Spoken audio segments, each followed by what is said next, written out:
Well, salutations everybody, what's a crack-a-lackin'? Another day, another dollar, another bit of fun to end up going at another wonderful stream. Halfway to the, almost to the weekend. I was going to say halfway, but we're well past that. To the weekend we go to enjoy the crack and see how all can be. And we end up getting it live just in time to end up starting the joyous occasion of watching Manchester United versus West Ham. The two players that Ruben Amorim stated that were injured for us are one Matthias de Ligt and one Mason Mount. One not a surprise, one quite surprising indeed, and Mason Mount should do that while on the bench. But we'll see how the crack ends up going as we continue forwards. Can we have a good performance? Or will we be like Chelsea versus Leeds? Will we be like Liverpool versus Sunderland? Will we be like Burnley versus Crystal Palace? Will we be like Wolves versus Nottingham Forest? Don't worry, I'm sure we'll get to discuss all of that as we continue to go through. But for now, as things are starting in the West Ham Manchester United game, as kickoff just comes to the graces of Old Trafford, ladies, gentlemen, and that technical rainbow in between, what's a crack-a-lackin'? Is it all going good? Is it all going grand? Is it all going delicious? Ooh, first one of them in a while. You have to give us 1 second because I have to actually end up logging into it.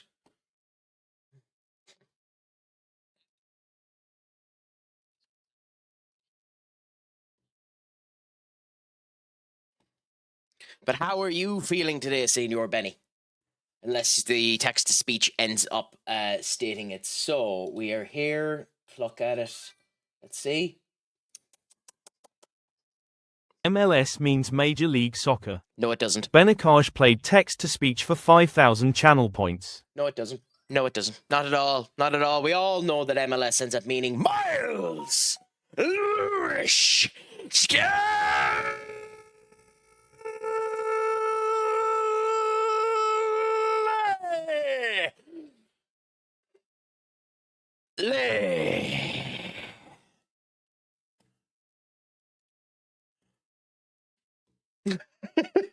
To be fair, I've never tested the mic, but hey, what a way to bloody peak it. And at least it didn't bust your eardrums completely.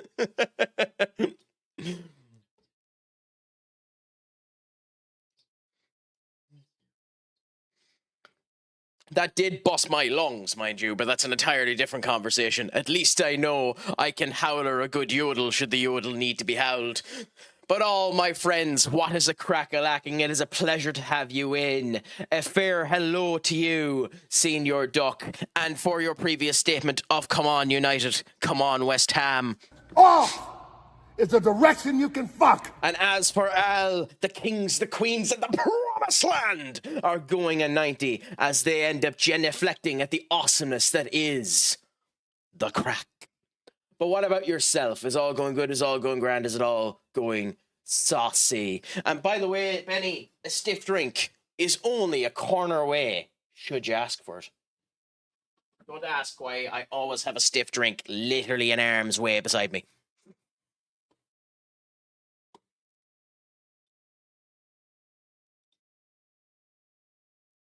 Also, by the way, I know for a fact that that has completely destroyed my algorithms. Anyway, but but if the crack ain't 90, the crack ain't going, so.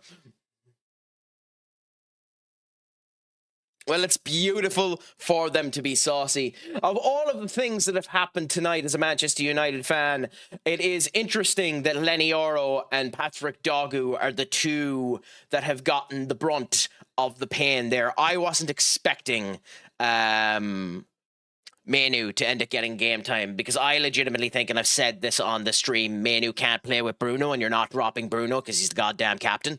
And Amron is known for not dropping his captain. So Manu's never going to get game time when you can't drop Bruno. So that wasn't going to happen. I am slightly more annoyed that Dogu isn't playing. But at least we get one Aiden Heaven in the squad today. And we get to also see whether or not Aiden Heaven can perform here if I have him part of the Champions League squad. I genuinely haven't a clue if I do.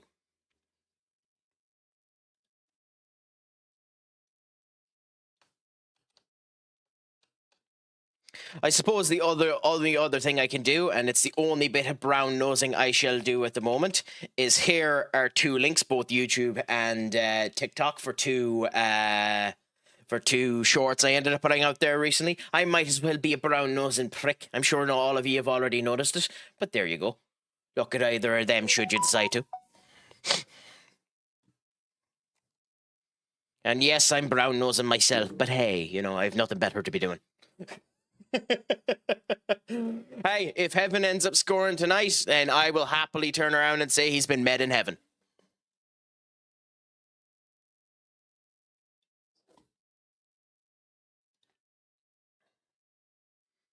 But now we get to find out whether or not he can play in this game.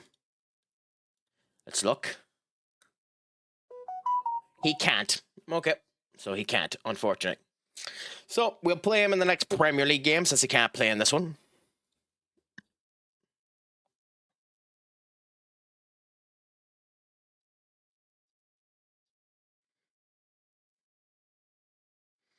And I would just ask if you have any issues with audio or anything like that, please let me know, and I will attempt my best to end up fixing it.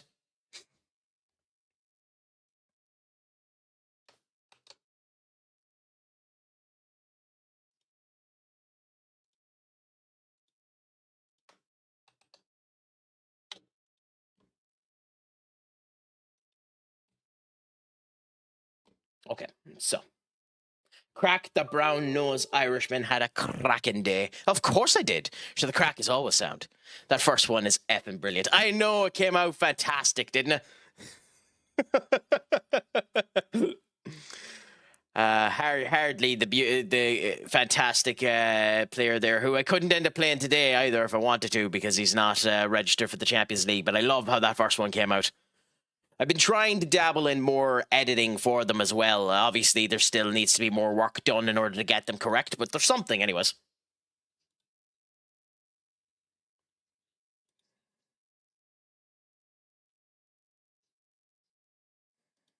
Okay, so how many positions do we need?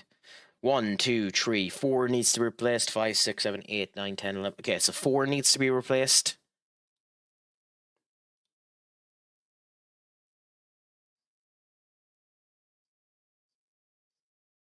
We'll put you in there.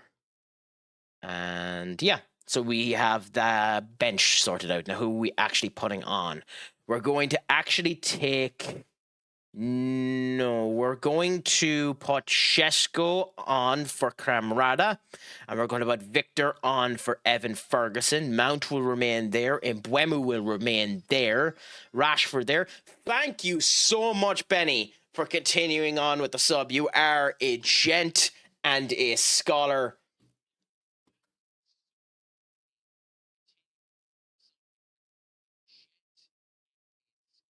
I love how that broke. Oh, that's hilarious.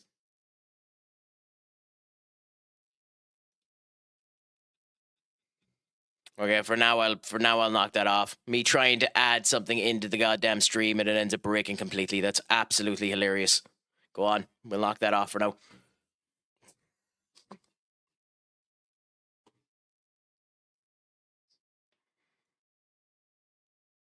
Yeah, don't worry. I'll make sure that it's added onto it the next time.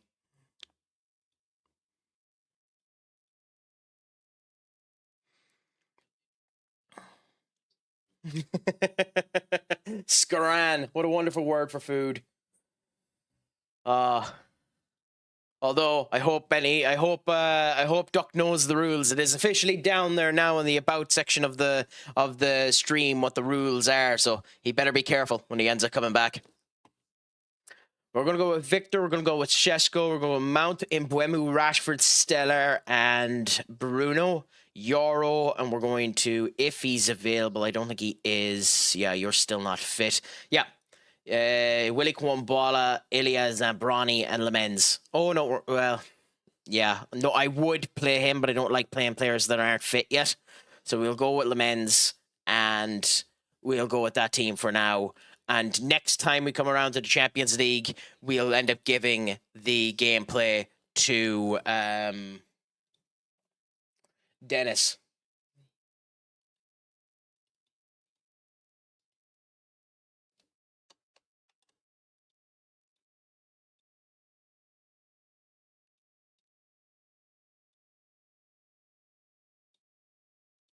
So, our first game into the stream versus the mighty Juventus, the Italian juggernauts. Can we end up having a decent performance against them? I hope so, but we'll only find out by getting into it. So wish us a bit of luck, as we have a couple of players that are tired but should be grand, and we hope that everything ends up coming together right and rain for us now.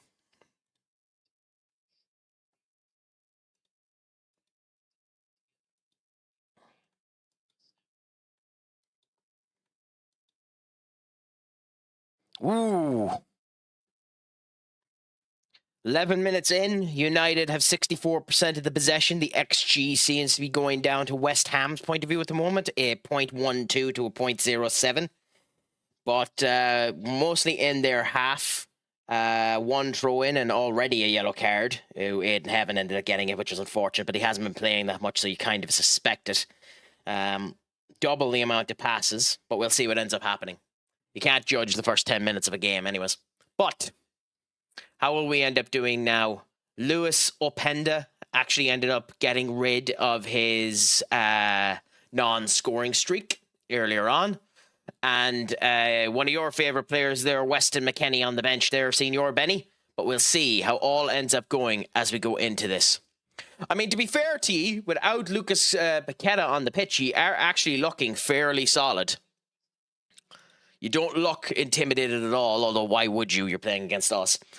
But you're looking like a fairly confident team. Nuno has you set up in a good way to end up combating us, so it'll be interesting to see how it all ends up going.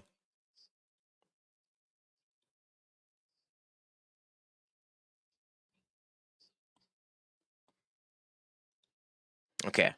But as Manchester United IRL goes into a game, we go into 1-2 with a slightly different formation, but similar ideas, as we hope to end up getting a result off of this Juventus team. We are in the round of 16 at the moment. It would take a miracle for us not to get straight through, but we still want to get the victory if we can. Keep ourselves up and gunning. So let's see how all ends up going now.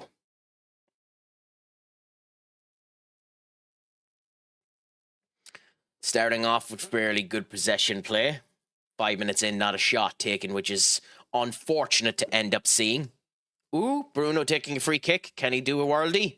Nope. No is the answer to that question. But, game. That's why I hate that. To me, I consider that a bug. I don't know if anyone else considers that a bug. I consider that a bug. Because, to me, that ruins the whole check of the goal.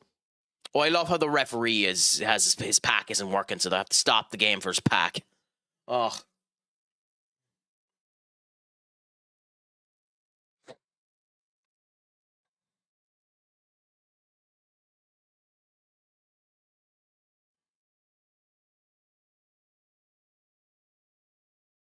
But we come back now. Yellow card for Thuram. Hopefully we can end up getting something out of this.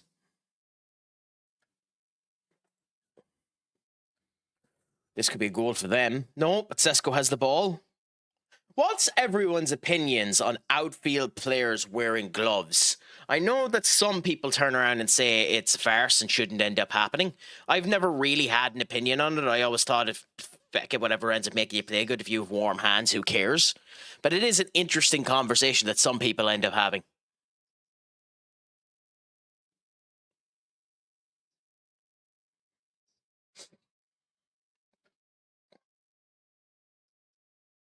In Buemu now to Victor Mount, we're doing good passing play. I mean, that's kind of the thing. Yeah, so that's kind of the feeling that an awful lot of people end up having, that, you know, you're not going to be using your hands anyway, so it doesn't really matter if you're cold. Crap baskets, I'm on the wrong one. Joys of not noticing that, even though I had it up. There we go, that should be fixed out.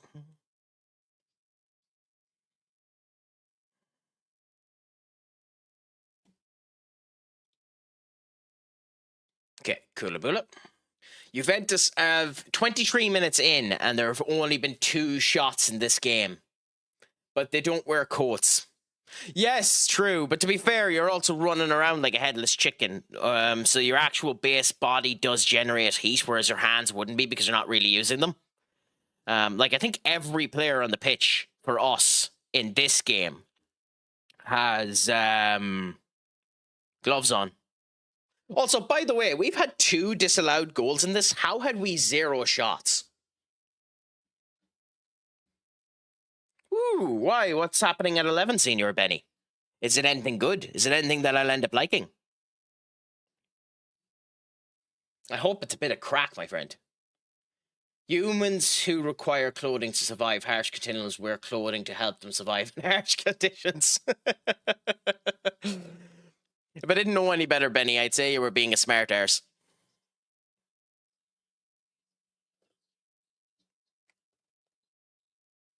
Cut off the hands. Go around wearing stumps.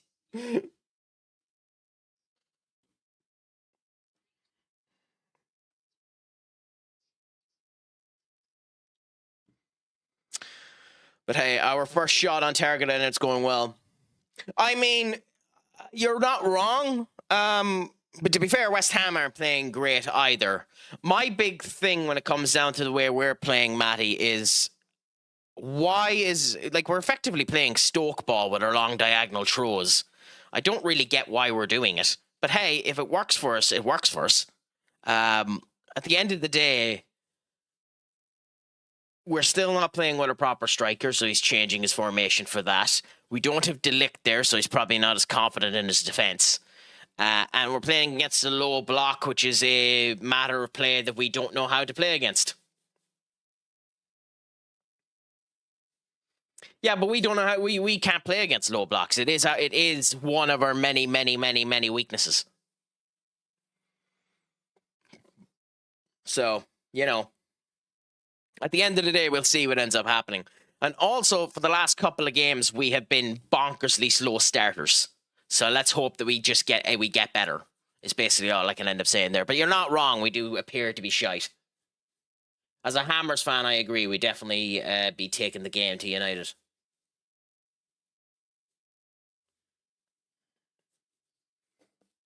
Benny, you're a cruising for a bruising. You're a cruising for a timing out there, my friend.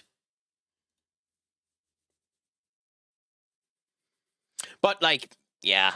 I think the more annoying thing is the fact that to know is how is De Ligt actually doing, and is Mount is on the bench, but that doesn't mean that he isn't injured, because he has a nasty habit of putting people on the bench that are still injured. So I'm wondering whether or not Mount actually is injured. Hopefully not.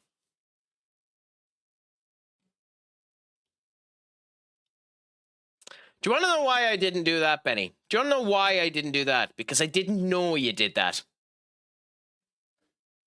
So first of all, I don't have yet a clapping one. I don't have a clapping one, so let's... Then my reaction. And then you can... Off is the direction you can fuck.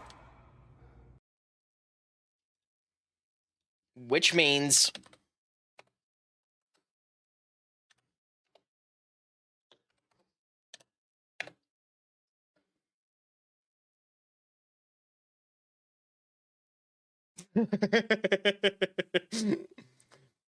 Yeah, I know you can't, but I can.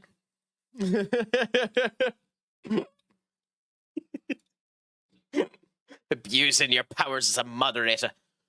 I love how all 3 of our shots so far that have been on target have been goals.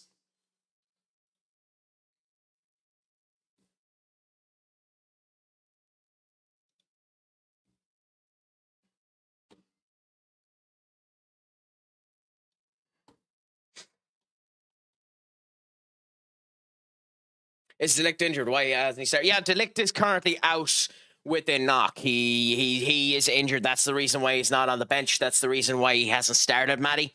Himself and Mount are the two players that he was on about in the press conference that ended up being injured. Maguire obviously isn't back either, but he mentioned Maguire by name, so we knew that.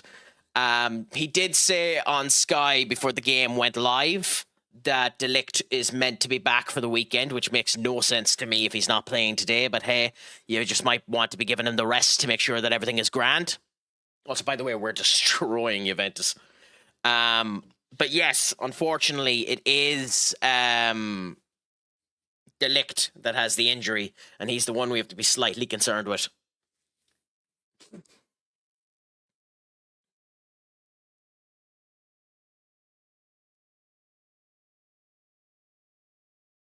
Yes, you did. You failed quite horribly on that attempt, my friend.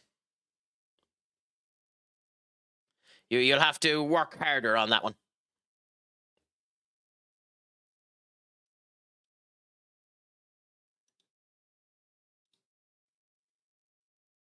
But I suppose I'll end up giving you back your power and just hope you don't abuse it this time. I was out and about, so I didn't see the starting 11 or anything. I was only turned it on to the game and was surprised to see Heaven starting. Well, that's the thing. It's also a showcase of how he might have lost faith in Euro, which is very interesting if that is the case. It would be very, very interesting if he has actually lost faith in Euro a bit. But Euro's been making a lot of stupid mistakes. He doesn't deserve to be dropped, in my opinion. But he has been the worst of the three defenders in the past 3 games, in my opinion. So, you know, does he deserve to get dropped when you've lost 2 of your defenders and Harry Maguire and De Ligt? Probably not.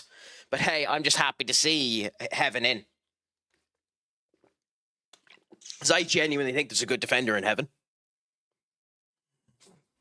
Now, with that being said, my previous notes that we were doing well seem to have died a death because we've been performing crap since.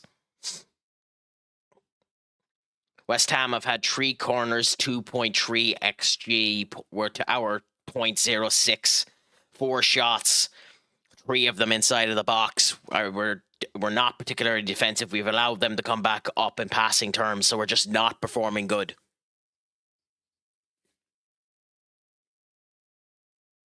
Yeah, we're all allowed to have a bit of fun.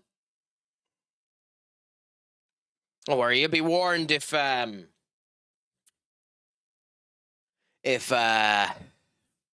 it goes too far. Although, Duck, we do have to discuss. Because we might have a problem with. Because you turned around and you said, BRB have to go and get some scran. So you better ensure that scran has been posted in to attacking the food in Craic's basement. You mentioned food, it must be shown. I'll never be excited for a United game until we get consistent. Yeah, but we're not going to get consistent until we get proper wingbacks. Unfortunately, neither of our wingbacks are performing properly. Ahmad works well with Mbeumo, but he's not a wingback. He's not a wingback, and Delo isn't a wingback either. And we need to replace specifically the Casemiro position, and that to me is the reason why Manu isn't playing, because Manu can't play with Bruno. That's legitimately my reasoning for it. Maybe I'm wrong. Maybe he just doesn't rate Manu, but I don't think Manu can play with Bruno. No barber in England is willing to take on that challenge.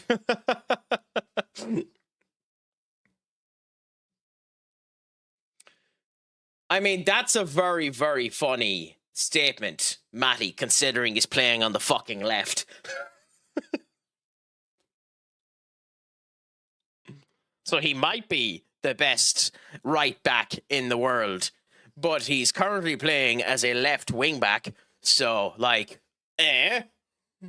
that's like turning around saying, this apple tastes awfully like an orange.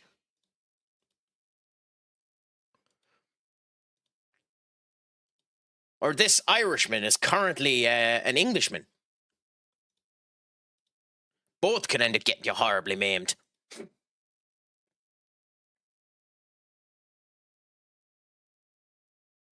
I mean, like, my big thing with Delo is I don't actually think Delo has been performing too bad over the last games. I just don't think the Stoke long throws is the way to end up going. Because he's not as good as that player in Jokes in Stoke that ended up doing those long throws. Like, he's not bad in that position. Ironically for us, I do think he has been performing better than Dogu. Now, is that fair on Dogu? Probably not. But I do legitimately think he's been performing better than Dogu. But that doesn't mean anything. But I also think once Martinez comes back full time, I think there might be a chance that Shaw ends up going out there, which is a different kettle of fish to see whether or not he can do that. Also, that wasn't a bad corner that we did.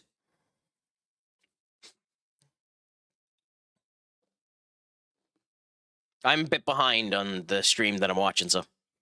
Oh, here we go. Areola in prime Neuer form. I mean, maybe, but that's not, that was a bad angle and a very easy one to go for.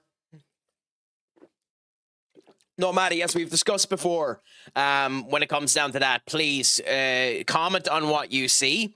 I have absolutely no issue with that because I will eventually end up seeing it, and it gives me an extra idea to overanalyze whatever I'm watching, you know? So absolutely no worry about it. Do you want to know what the really funny thing about that is? Benny is actually right. That literally is the only shot that he's currently faced yet.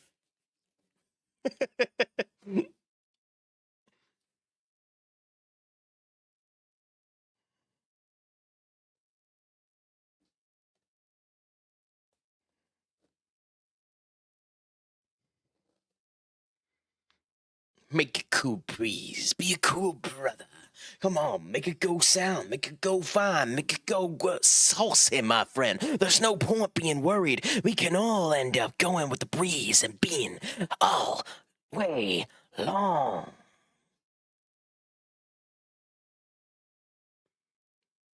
I don't know what the fuck I was going for there.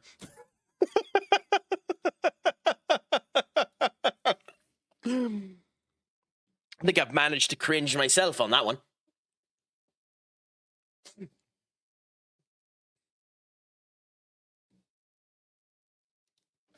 Well, it typically is the former goalkeepers we were at one particular point in time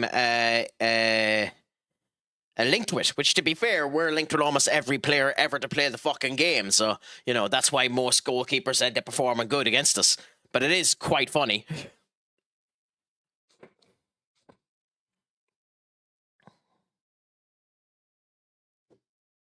I will say it's very, very funny listening to the commentating and bloody Gary Neville being bored as piss.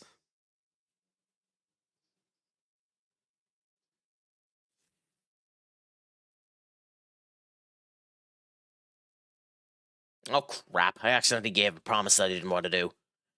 He has 4 years and like, at least. Go on, fine. If he doesn't ask for too much, I might actually give him the contract just to shut him the fuck up.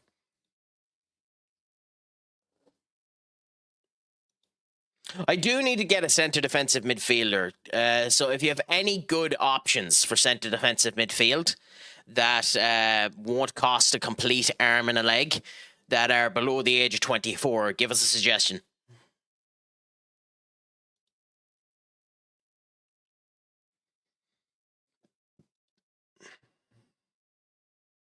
Yeah, that's what I was worried about. If you ask for that much, you're just not getting it. Because you have a contract extension on the whole lot, so I'll just bloody tell you to go away.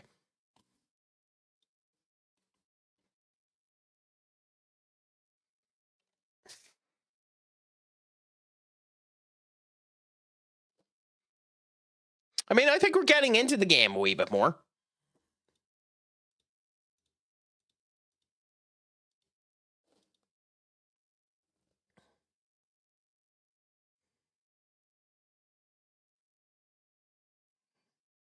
Yeah, Xerxes should do better there, but Aaron Wan-Bissaka with a good clearance.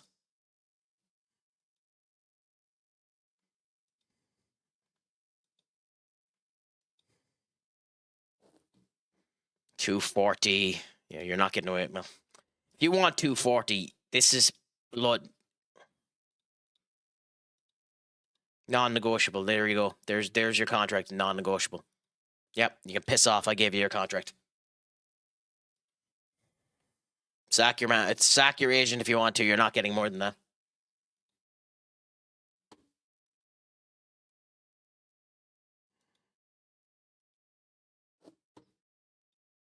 But a 5-0 win versus Juventus. We're back on good tails, but we've been doing well in Europe, to be fair.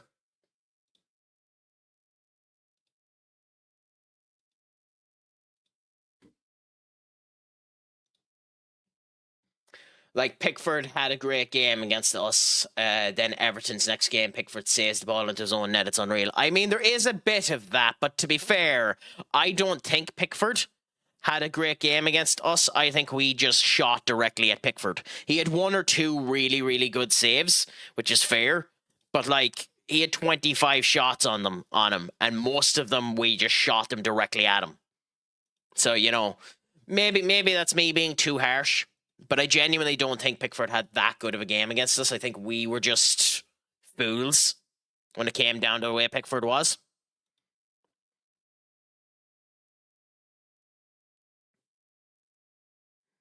Okay, so now, in terms of recruitment, let's look at the player recommendations list. Best positions. Okay, and our DMs are here.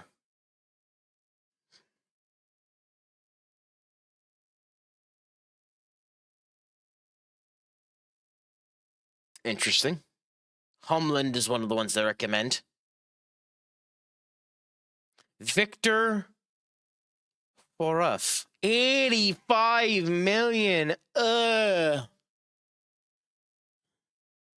thanks for putting a bad taste in my mouth, game.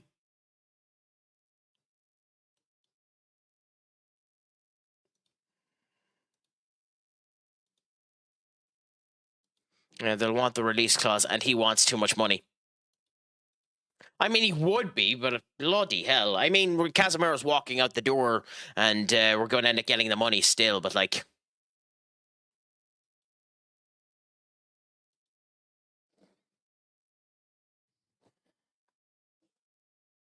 Is it coming? Yeah, we're getting our speed up, which is good. We look to be better in this game. Now, anyways. For whatever that's worth.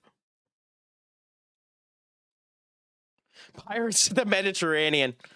I mean, to be fair, they are making Pirates 6, so maybe that's what that movie is going to end up being. Could you imagine if that's what they ended up doing? I know that the big rumor when it comes down to Pirates of the Caribbean 6 is that it's going to be Jack Sparrow's daughter that's going to be the main character. I'm not a massive Pirates of the Caribbean fan, so I can't really comment on it. But, like, I'm not against that idea.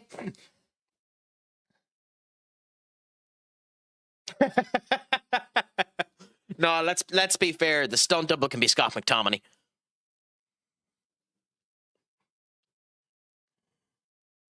When Cristiano Ronaldo ends up retiring, he can be the person that jumps like a fucking jellyfish. I figured, yeah.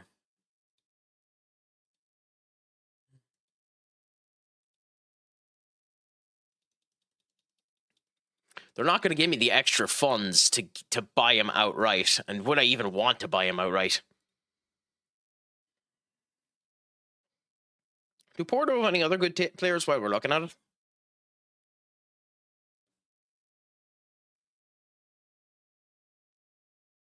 It does scream that a goal is... This game, by the way, between Manchester United and West Ham, screams that whoever scores the first goal wins. Screams it.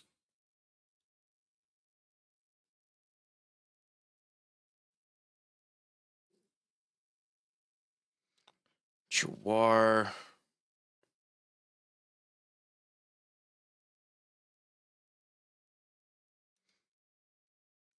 I wonder like, I want. By the way, I know it's the grapevine, but I still wonder if there's any truth that West Ham are thinking of putting in a bid for him in January.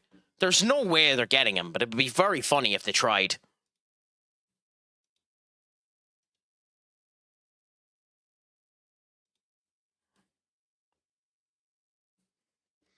Could you imagine if they got Samu?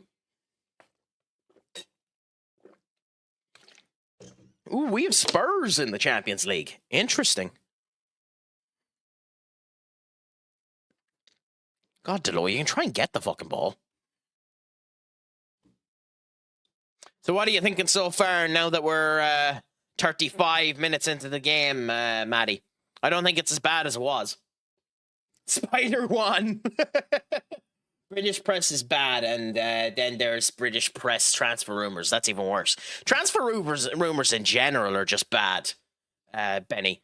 But then again, transfer accuracy is bad too. As I turned around and I said here, supposedly Juventus have spent on Lewis Openda and Jonathan David 135 million quid. Both of them they got for free. So I don't understand how.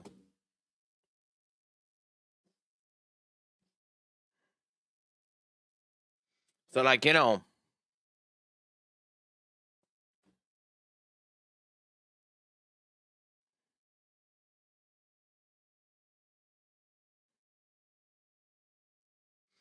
Okay, anyway, we're 4 days away from getting into a game versus Brentford. In the Premier League, unfortunately, there's a bit of a runaway at the top there, and then everyone in the bottom 6 or in the top 6 are within the same range. I remember on the old BBC Sports, you could submit user fan transfer rumors. Well, to be fair, BBC and Sky were so crap at getting information on bloody transfers that they needed people to end up doing it just to have an idea of where to check. There's a reason why Sky is so goddamn slow when it comes down to all transfers. It's because they don't have a network and have been hoping for people to do their job for years.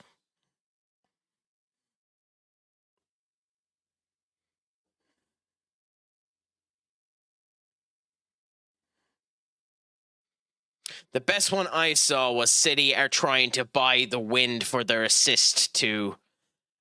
What? Okay, that's interesting. That's funny. If that was put in as a suggestion.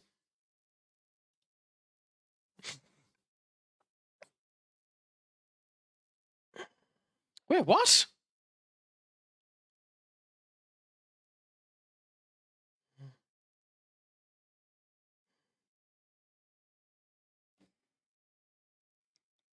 Okay, I don't know. I didn't see the ball cross the line there. We need a couple of coaches, so you're shite. You're okay, but not good enough.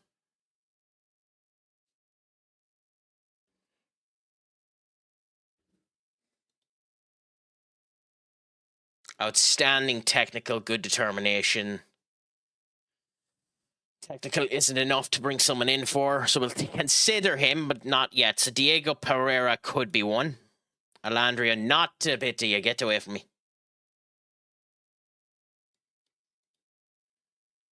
Not a bit of you, get away from me. Right. Not a bit of you, get away from me.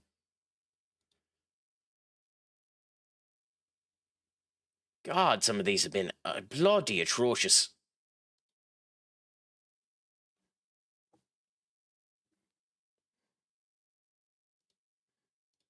Yeah, well, we'll put in these two anyway, because they're decent. They're better than nothing. God, we don't look like we'd score in a month of Sundays, do we?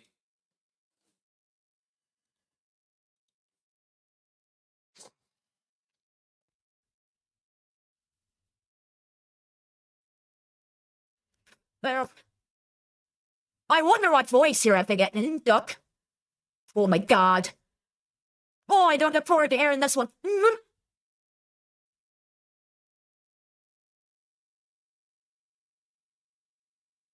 Oh, my guys have got the contract. That's amazing. Our crosses go to no one other than the West Ham. Yeah, but they're going, all of our crosses are going to Aaron Wan-Bissaka.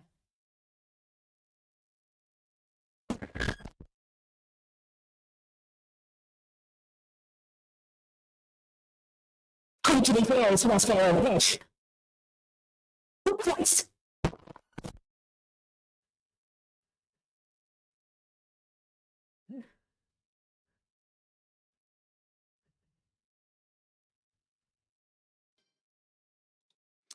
Perfect. So that one will come in next after this song, Maddie. No bother whatsoever. Let's see if it's working. It should do. It was. Okay, so let's go and have a gawk. What was it you put to? Son.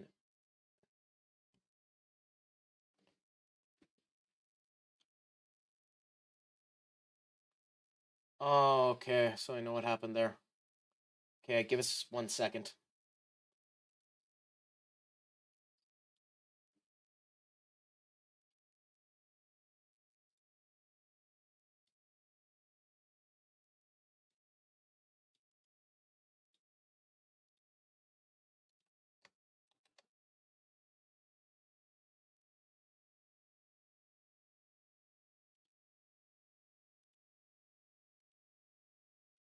Yeah, so it did end up working, thankfully.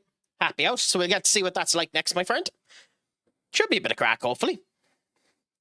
I love how all of the Manchester United X accounts are going off their nut there. They're saying Aaron Wan-Bissaka, but like Frank Amarin era turned around there saying Aaron Wan-Bissaka performing like prime Cafu tonight. Which, to be fair, he is playing very good, but oh my god, like that's a bit of an over-exaggeration, isn't it?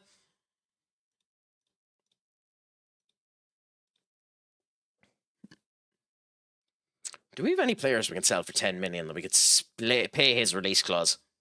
I don't really want to, but still. You know what? Actually, I'm not going to bother.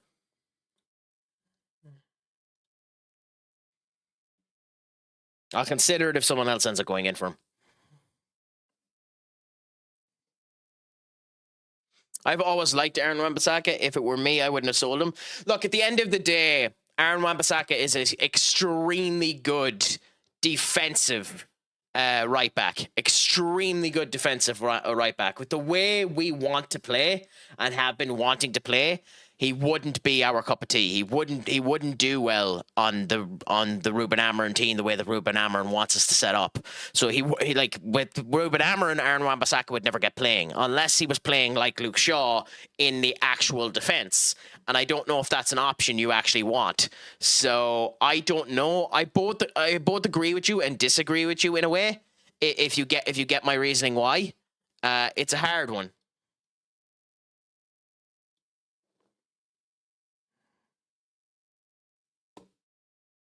This is a good song.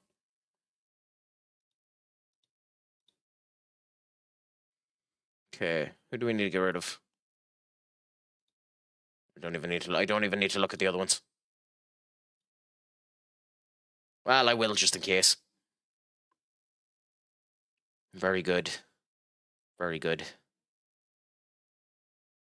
Very good. Good. Yep, figured that'd be the case. So, mutual termination.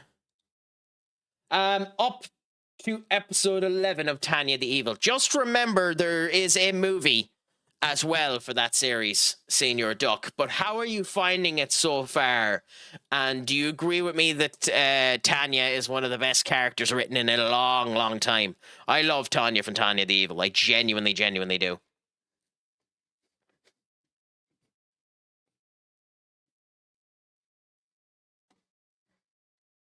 It's a very good song, Maddie. You have very good taste.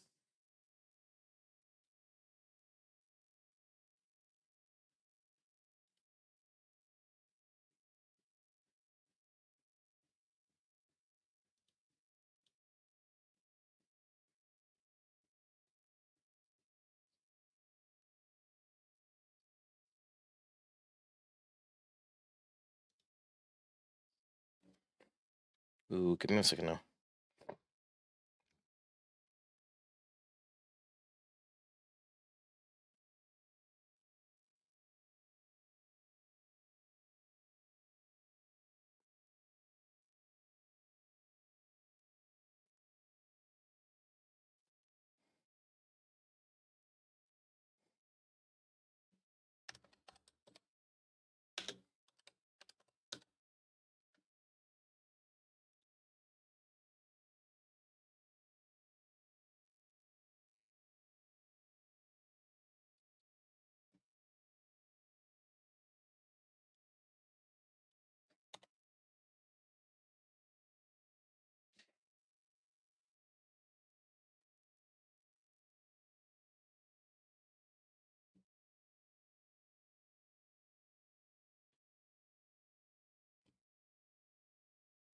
Anyways, I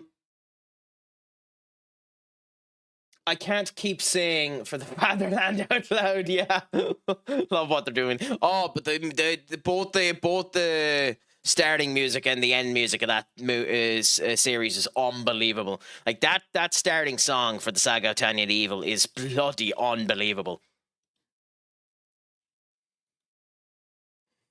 I can't wait for season 2 when it comes out. It's soon enough too. Willie Quimbala, to be fair, has been performing excellent since he came back to us.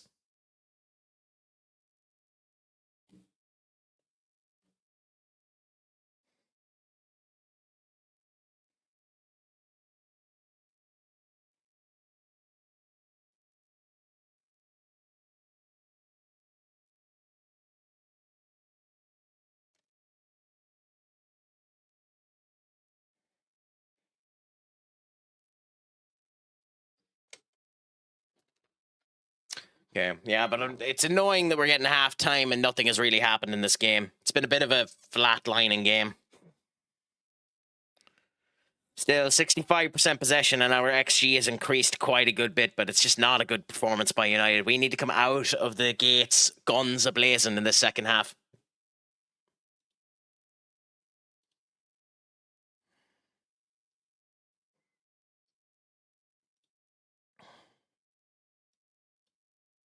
Okay, good. That's loaded now. So Brentford's team selection, we'll select it when we're in. There's no point looking at it before then because we don't know who's fit. I did expect this, playing flat like always. Mentally, we are weak as crap. I don't know if that's fair, though. Because, like, I think we've been the better team. Like, we've been the better team. It's just we don't know how to break the line. Xerxes isn't sharp enough yet as a striker in order to get by them. And Mbeumo and Cunha aren't making good enough runs in order to get in. Aaron Wan-Bissaka is stopping every particular challenge that's being done on that left-hand side. Ahmad and specifically Delo aren't doing enough on their sides there, and Bruno and Casemiro are non-existent. So it's one of those cases of they're just able to hold us well. So it's interesting. I don't know. You don't think we've been the better team? I don't. I mean, I'll fall to your advice on that, but I don't think it's been even.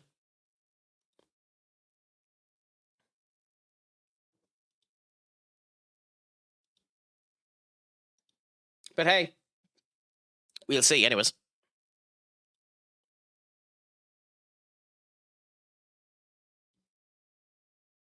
So it'll be interesting to see how the second half ends up going in the game.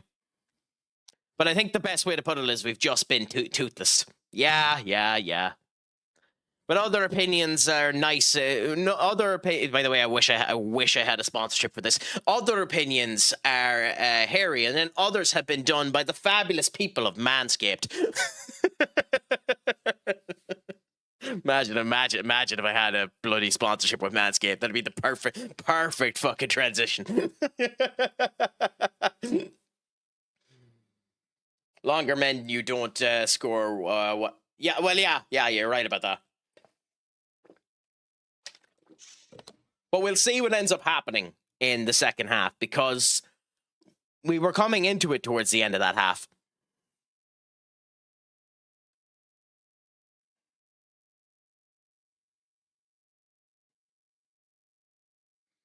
Yeah, because the thing is, it's really, really funny because, like, we're doing loads of crosses for a striker that can't end up getting crosses. Like, if Sesko was on the pitch, this tactic would work wonderful. The fact that Sesko isn't on the pitch means that this is horrible.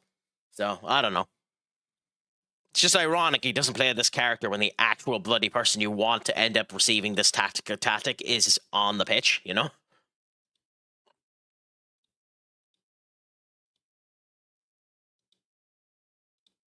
Ooh. How much? Ooh. Is he worth it?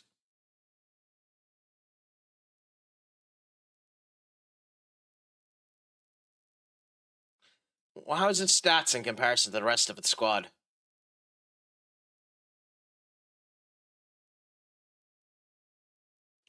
My... No comment, Duck. No comment.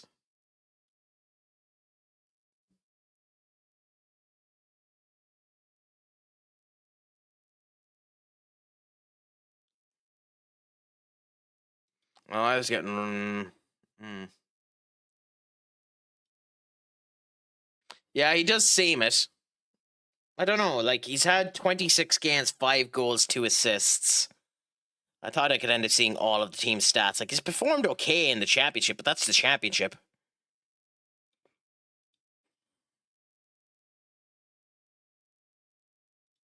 I wish I could see his previous... Okay, career stats.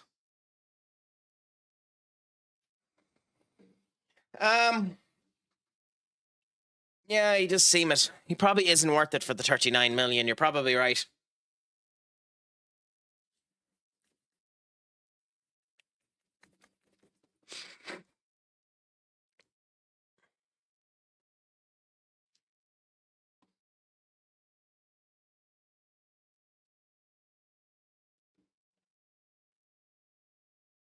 Okay, so is there anyone else we want to look at before the season? Before halftime, I don't know. You can see prior season stats in all comps. Oh, can you? Bevan, the central defender owned. Carlos Baleba is now actively looking to move away due to on falling out. I mean, we'll have a look at Baleba.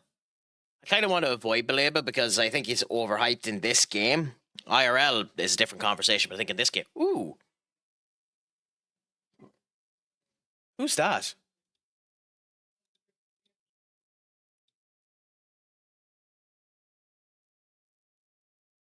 Huh.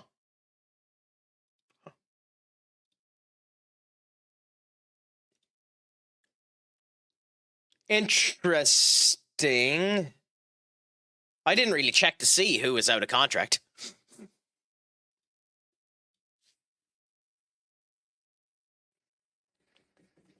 "51 minutes is not long enough, but hey.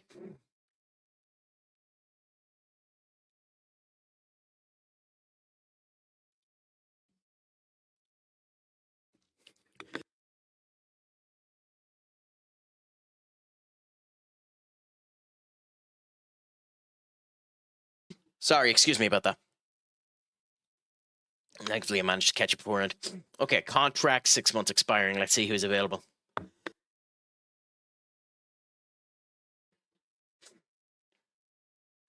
No one that we know of that's any good, anyways.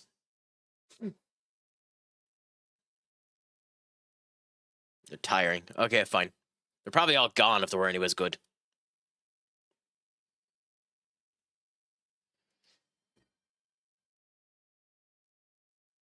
Ooh.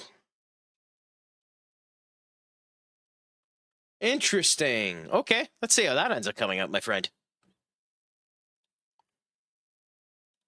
I think I had it set to just... Yes, I did. Okay. Ooh, retiring. Romelu Lukaku. Would I bring Romelu Lukaku back to United? I don't think so.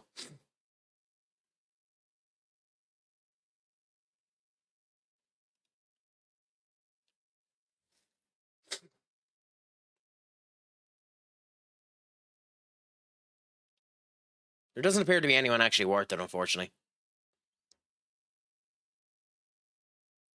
Ruben Loftus-Cheek.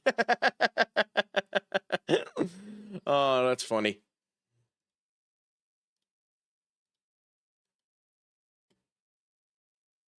Yeah, João Neves obviously would be the best one to get. Yuri Tillemans is asking for a transfer, but A's 29 and B's 80 million. Fabian is 30, so he's too old. Carlos Baleba, they want 140 million for him. Crikey, lads. Calm yourselves a bit. I mean, Victor's the one you go for, if you could get the money for him.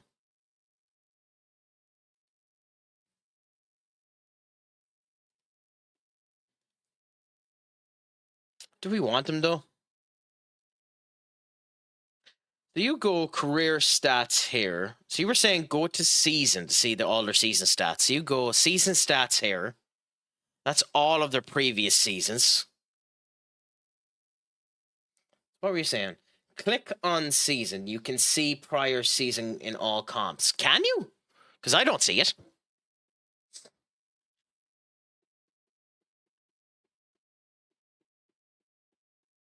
Ash damn, my friend. What's a crack-a-lacking with you? Season you want to see.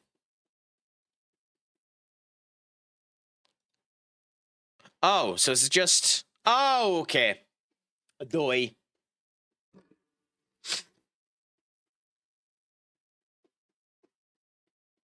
I mean, he's been good. He's not worth... is he worth 85 million? No, he isn't. He isn't worth 85 million.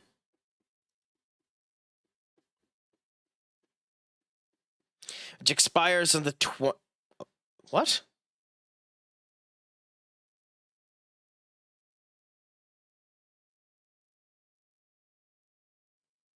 Oh, he wants a minimum release clause of that. Okay, fair enough.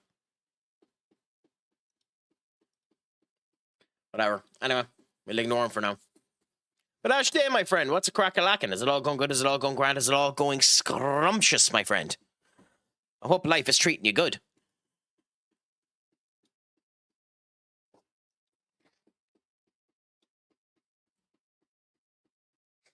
Manu Konu.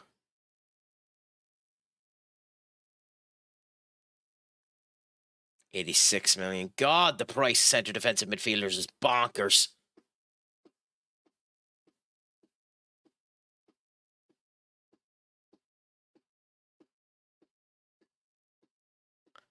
Anyway. Ooh. Why are you so cheap?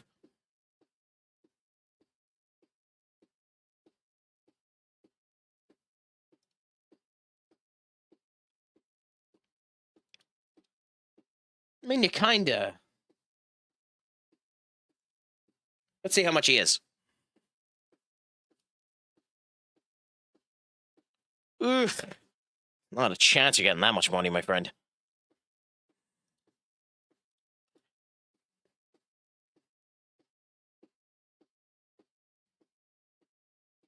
What are you on about, Duck? I missed what you're on about.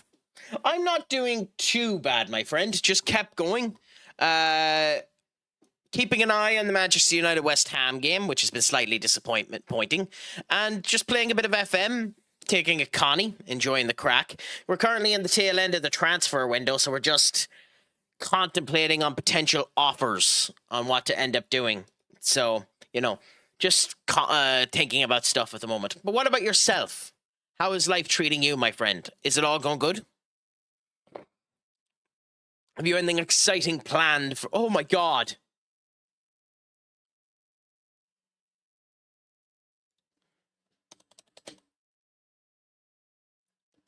God damn it, Duck.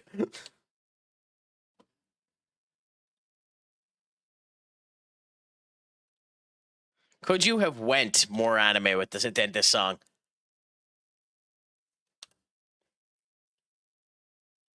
I mean, fair play to you for sticking to your guns, but crikey, could you have went more anime?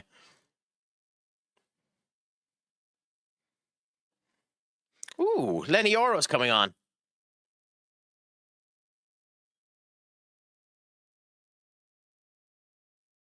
I honestly don't have a clue, to be honest. I haven't heard anything, so I don't know. That's interesting. Doing great. Started the new job on Monday. So far, it's going pretty well. I'm happy to hear that, my friend. Genuinely happy to hear that. What?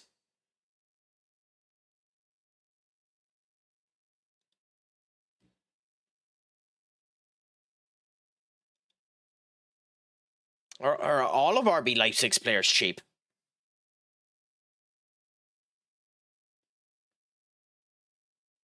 How much are you? No, so you're still 100 million. It's not going too bad, average. Is it all going good? Is it all going grand? Is it all going...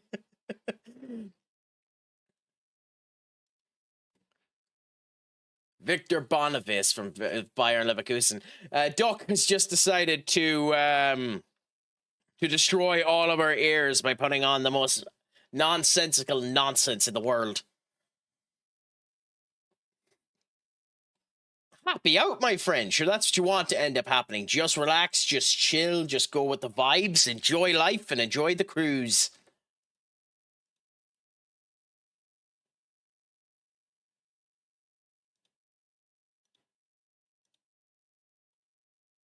Okay, anyway, let's continue on for now. But interesting that Lenny Yoro is coming on.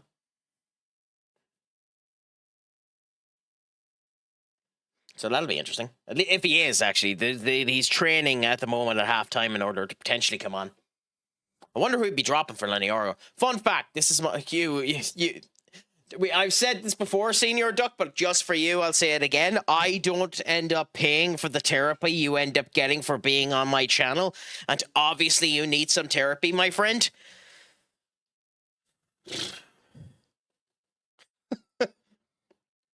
Hope United win, but we've been disappointing so far. I mean, you're saying that too. Maybe I have to be seeing something different, so I have to be looking with blind glasses because, I don't know, I don't think we've been that bad. Like, we haven't been good, but we haven't been that bad. I have to be looking with blind glasses. I have to be being too nice to us.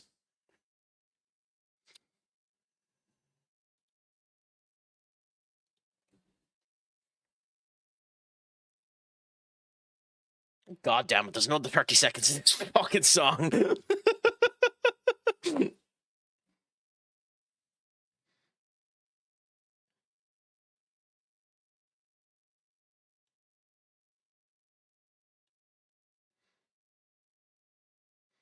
I might regret putting down this song selection option. Crikey.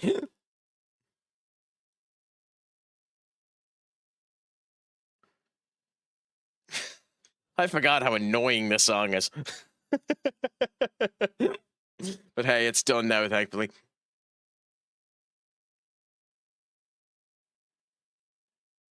You better not, my friend. You know as well as I do, I will remove it.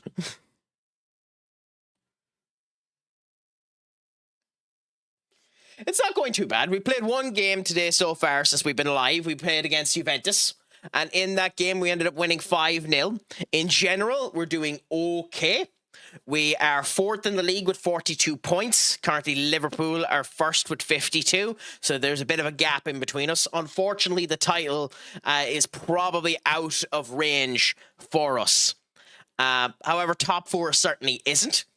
So we're going to continue with it and hope that we continue to go well. It's not within the realms of possibility that Liverpool capitulate completely and we end up getting back into the title picture, but I don't foresee it. Whereas in the Champions League, we're actually doing fairly well because when you look at the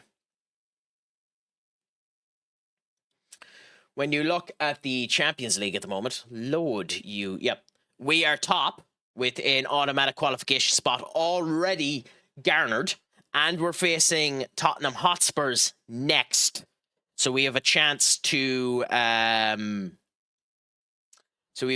make it harder for them, because if they lose to us, they're guaranteed playoffs.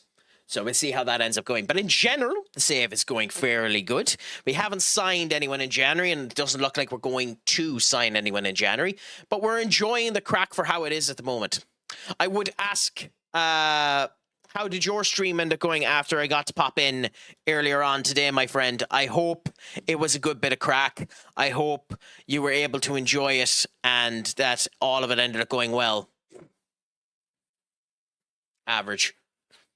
Now, the changes we're making is Evan Ferguson there. We're going to keep Benjamin Šeško up front. Mount will remain here. Manu and Bruno, and Buemu and Rashford. And we're going to actually keep the same back line, I think. No, we're not. We're going to take off Ilya and put Heaven on and give him a goal. And then we're going with this squad. So let's see how we do against Brentford. We need, all of these matches now we need to do fairly well. We need to continue on, keep ourselves up to date, and hope that we end up having a good performance out of it. So Lenny Oro's after replacing Aiden Heaven, because of course he did. Hey, I didn't think Heaven was bad, so at least he got 45 minutes.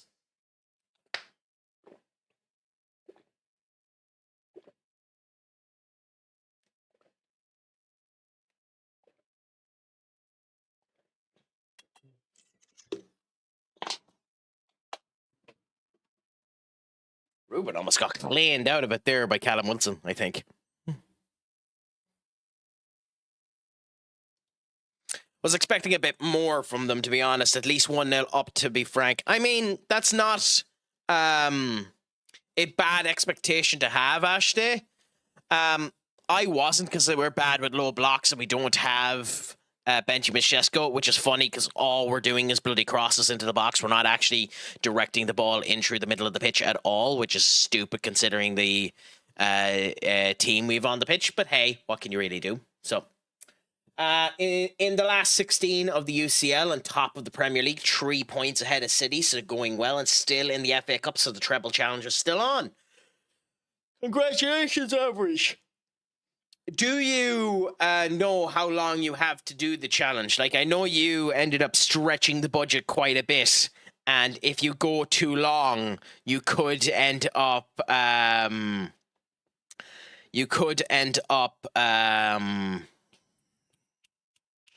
bankrupting the club. And I know you don't really care about that, but just interested.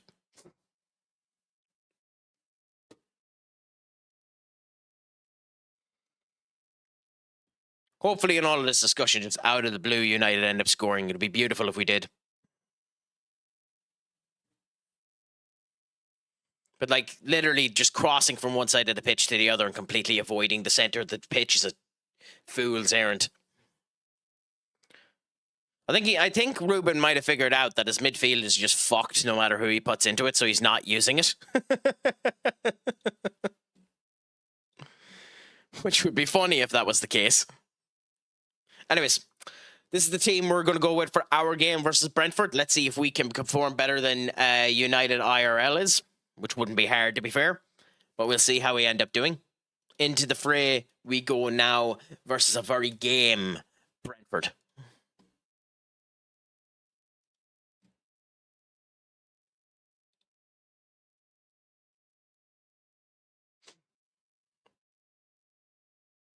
I know what song I'll redeem next time in a few stream time.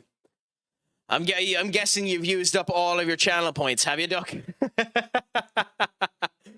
Just as soon as I can. I reckon I'll have no budget this year if we win a couple of trophies. I think we are okay financially as we have a lot of installments coming in, as well as most of the Isaac money still to be paid. Yeah, that makes sense. Yeah, that Isaac money is interesting because if you're playing a network save, that can completely screw Liverpool if you ask for it back straight away.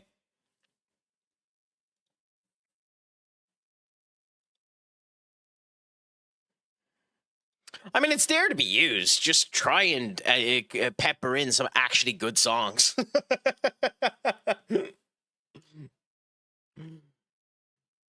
To be honest, I wanted in order, sir, because I was looking at my Spotify wrap-up. My Spotify wrap-up is literally just the same streaming songs I do all the time. And before I ended up figuring out how tracking layers worked on OBS, I was doing all non-copyright stuff, so Ladre was being used consistently. No, I love those songs, but still.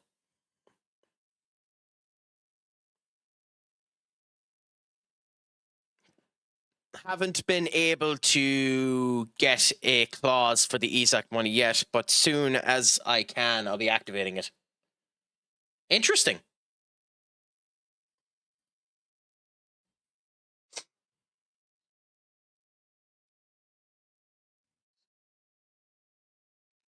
Ooh. God, and Buemu doesn't look happy.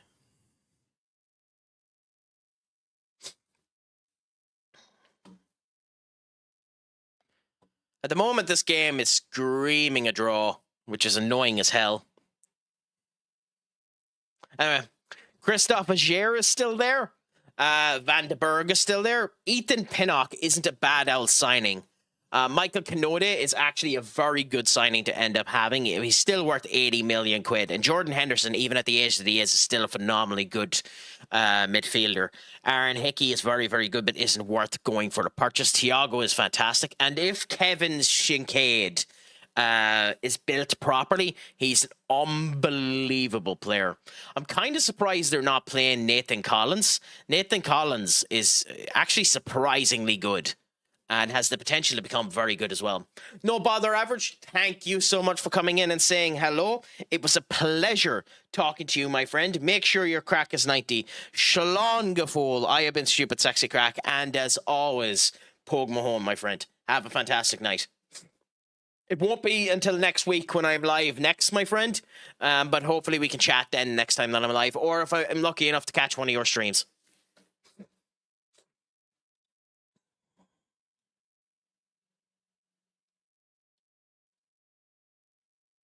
I mean, I don't know if I agree with this statement. There's people online saying that the referee is giving everything to West Ham.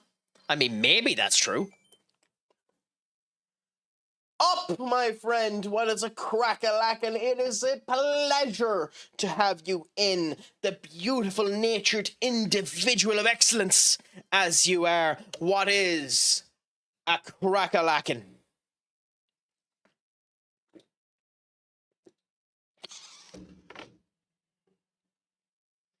Are you excited this weekend for the NXT show and the Iron Survivors that we get to end up experiencing? Absolutely crap, Duck.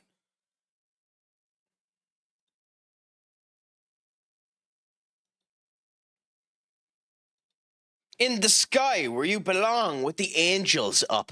You know, you are heavenly, and you need to end, and we need to end up looking directly to where you are. You know, we need to make sure that it is actually properly warm where you are. God, I'm an ass.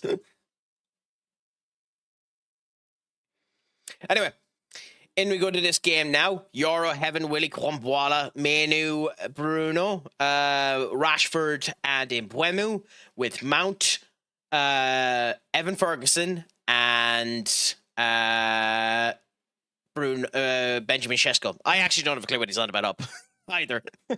I think he just means because of your name. You know, up the Mariners. I think he's saying, how's the weather up there? I think he's trying to make a pun of your name, but he's doing it quite clumsily. If I was a betting man.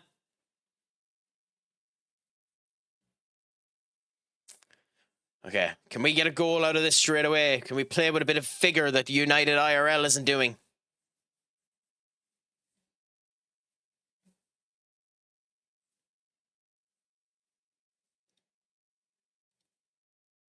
Oh no, up! I didn't get it either initially. Ooh, actually we have the bugs. That means a goal is coming. Who's getting it? Who's getting it?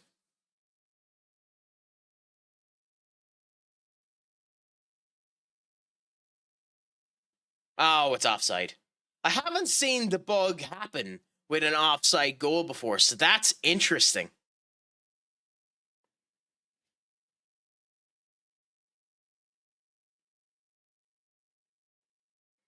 Yeah, you might be right, Matty, on what you were saying earlier on, that Areola is having the game of his life, because that bloody save on Mbeumo's shot.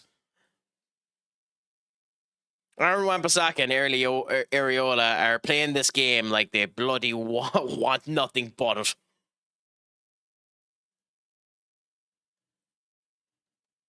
It's funny as hell, actually, to see.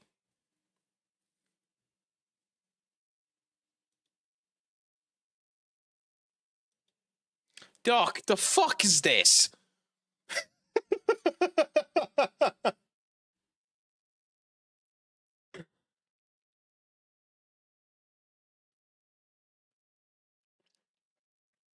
If I'm able to figure out how to make the sub goal thing work that broke when Benny ended up doing the sub attempt there, I might end up putting down get to 5 subs by the end of the month, or we do an entire stream of nothing but duck songs.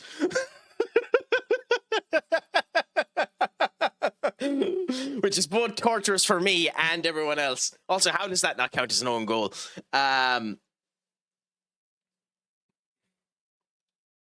I mean, the funny thing about it is I actually end up playing when their song requests the duck song. So I'm even more of an ass duck. So, you know, I can't really say anything. So you know, I can't really complain. Yeah, you're right, Maddie. It's insane. Like, maybe, I think we've come out of the second half with good gumption. And I turned around and I said he wasn't performing that bad. I turned around and he said he wasn't performing that bad. Maddie, suck a big one. That Craic is always right. Oh, who got the handball? No, I just have X. I just have X.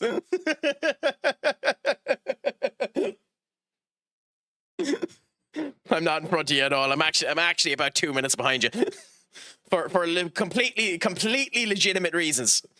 But Diego Dalot scores. Mark Goldberg is going to have a fucking conniption.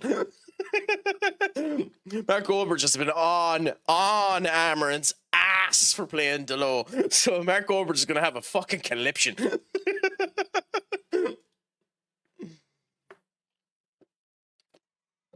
It'll be hilarious watching him.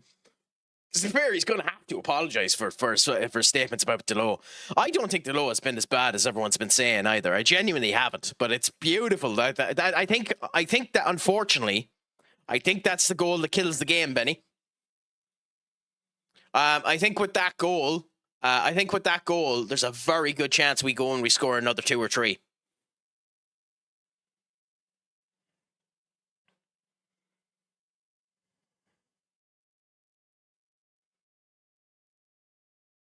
Oh, yeah, he controls that very, very well, and it's a nice crossover. If Ferguson almost done it there, IRL, that's a very, very good goal.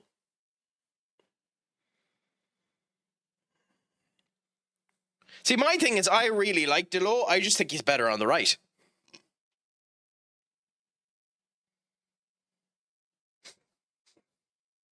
And ironically, he was just the right person in the right spot. If Maguire was in the same spot he was in there, Maguire would have gotten that goal. But hey, every goal counts. Doesn't matter how you get them. But I do think that's, by the way. Shut up. Don't you forget, you ain't won yet. But I do think we've won.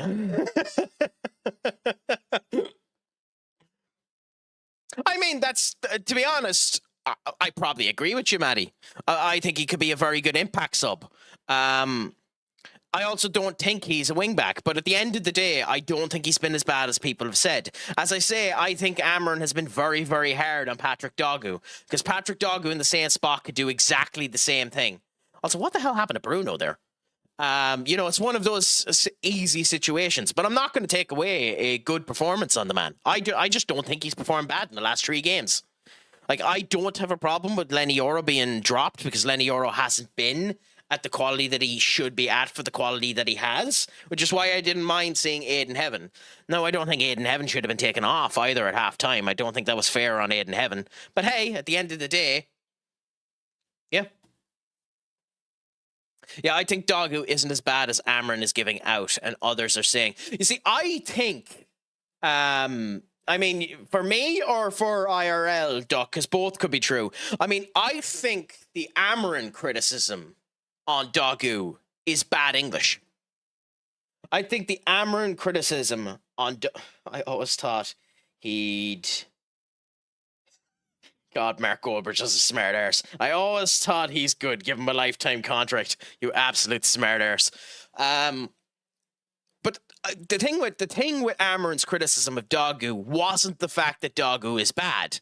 Amaran turned around and said that when he was in Italy, and when he plays for the national team, he plays with a freedom and a stresslessness that he doesn't play with when he's in United. I think Amaran's point was that, and the same thing that he said about Lenny Oro, I think Amron's point was that the magnifying glass that's being put on Patrick Dogu and Lenny Yoro specifically means they want to do everything, and as a result of which, they're doing stupid mistakes that they shouldn't end up doing that are above their station. It's the same thing as I think Obi Martin is ready for the first team. I think he has the ability for the first team. I think the weight of the shirt is too much for him. That's the best way to put it. I think the weight of the shirt is too heavy for him. And I think, unfortunately, that's the case for everyone young and United, because the atmosphere in that goddamn stadium is engrossing beyond belief. And if you are not confident in yourself and in your abilities and the whole lot, you will shatter like a bloody glass onion. You will just go all over the spot, because although the Manchester United fans will lift you up, they will hurl you down bonkersly fast because they have to, because it's too big of a club and they have to do it. Now, worse than many of the clubs around them, we're far too harsh on our youth. But at the end of the day, I think that's the problem there. I think the best thing that could happen for Manu is for Manu to go out on loan. I think the best thing for Dogu to do is to be an impact sub. So I'd be bringing Dogu on 60 minutes.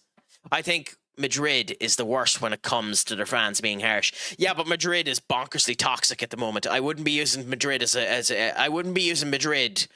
an example for anything, because the Madrid fans, at the end of all of the greatness they done for them, turned on Carlos Ancelotti like nobody's business. And Madrid fans, Madrid players, and the Madrid themselves are turning on Xavi Alonso. Madrid is not a fair comparison. Barcelona is probably the best comparison you can give when it comes down to being harsh, specifically on youth. Like, the Barcelona fans have been incredible to Lamine Yamal, but then the few games where Lamine Yamal isn't playing good, they're treating him like he's a 30-year legend. You know? Which, to be fair, if you're good enough, and if you're old enough and you're good enough, you should play in the first team. So, like, you have to take the egg with the pudding. It's just an unfortunate situation that, on top of United being a crock pot of pressure, then you have every bloody news station in the goddamn world that talks about football adding to that pressure as well. And I think that's what's causing the problems for the likes of Lenny Yoro, for the likes of Patrick Dogu, for the likes of Manu. I think that's the reason why Shea Lacey hasn't been played, even though I don't agree with that at all either.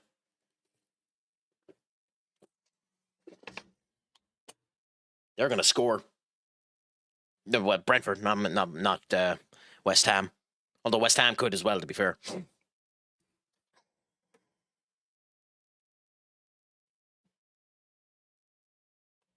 God, Henderson. The men's did not have that. He dropped too early. Heaven is not having a good game either, unfortunately for me.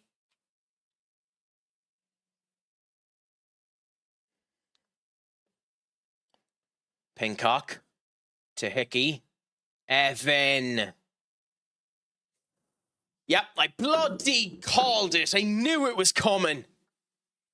Literally their first shot on target. Second shot on target. Jesus. Okay, we need to make some changes.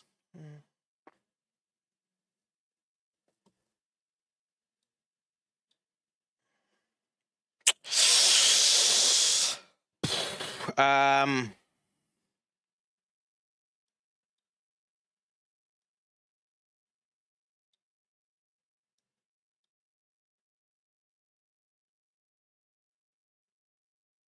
have to go with that. Let's hope this ends up working for us. Do you think what I'm saying is horse crap, Matty, or do you think I have some elements of truth in what I'm saying there? Because I'm happy to be wrong on what I'm saying there about the youth and the whole lot there. And with Amron, who the hell knows? He's such an anomaly, stuck in an enigma, that he could be doing it for any number of reasons. He legitimately could be just doing what he's doing for the thought that he thinks is the best team to win. And he's insane. Oh, no way. No.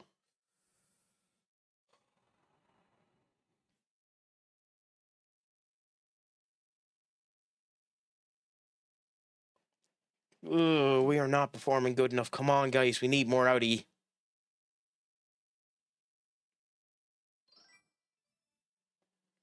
I mean, I kind of am.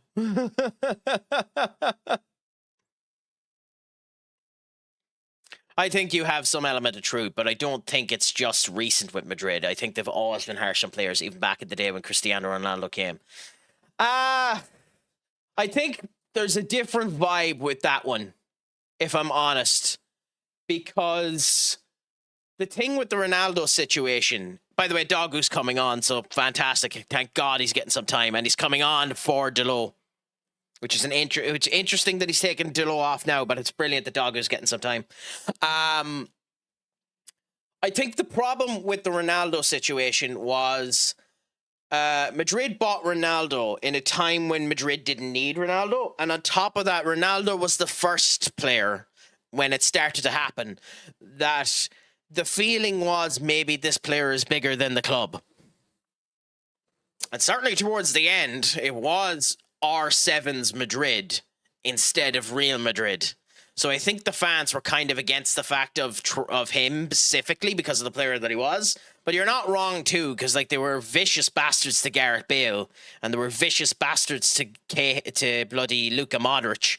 So like they do have a tendency to be vicious. But I think the Cristiano Ronaldo choice for examples is ironically a bit of an exception to the rule. They were vicious to Ronaldo for an entirely different reason that they were vicious to everyone else, I think. What's LMFAI mean?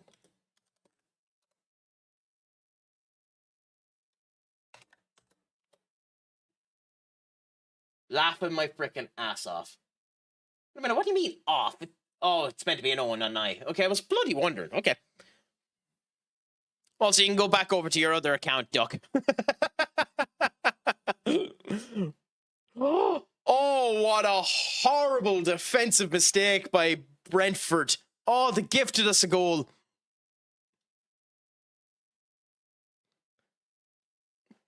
You have to feel sorry for Caoimhín Kelleher there, because Jensen done the right thing there. Bloody Kelleher done the correct save, but just an incredible bloody tackle and luck to land in a Buemu. Unbelievable.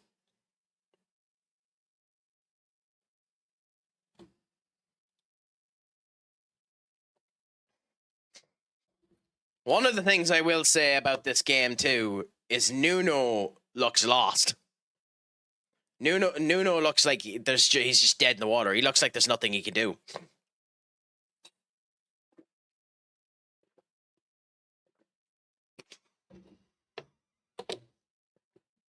Now, I also don't think that's true, but we'll see.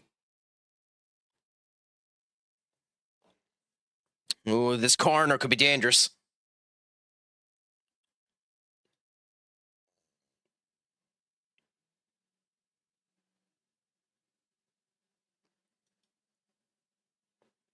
That is such...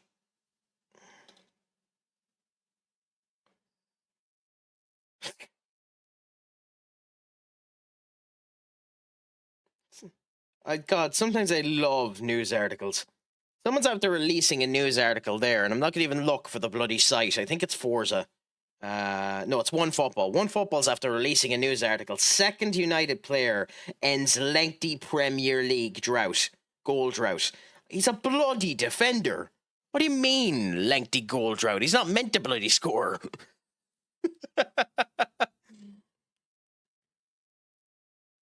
Yeah, but to be fair, it's a good username to end up having.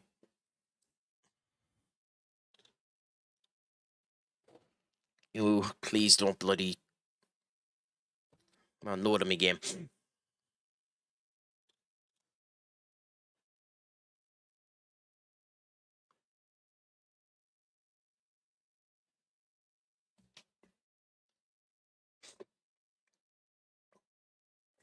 Crap.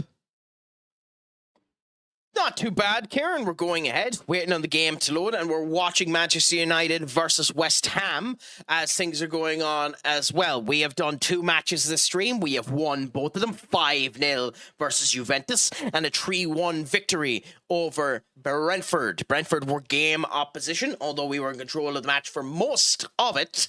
But at the end of it, they made some interesting mistakes, and their capitulation ended up resulting in us getting a quite...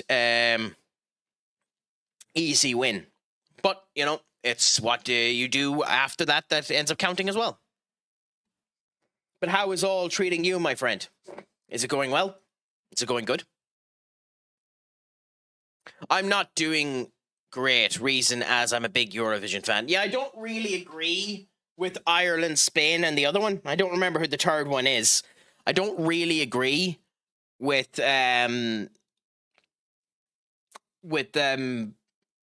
pulling out of the Eurovision. Ireland in particular, considering we are the most reputable Eurovision team of all time, technically. Ireland, Spain, and one other country have confirmed that they're not participating in the Eurovision this year because because Israel are in the competition this year, because the Eurovision refused to suspend Israel's, I think it's Israel, Netherlands, participation into it.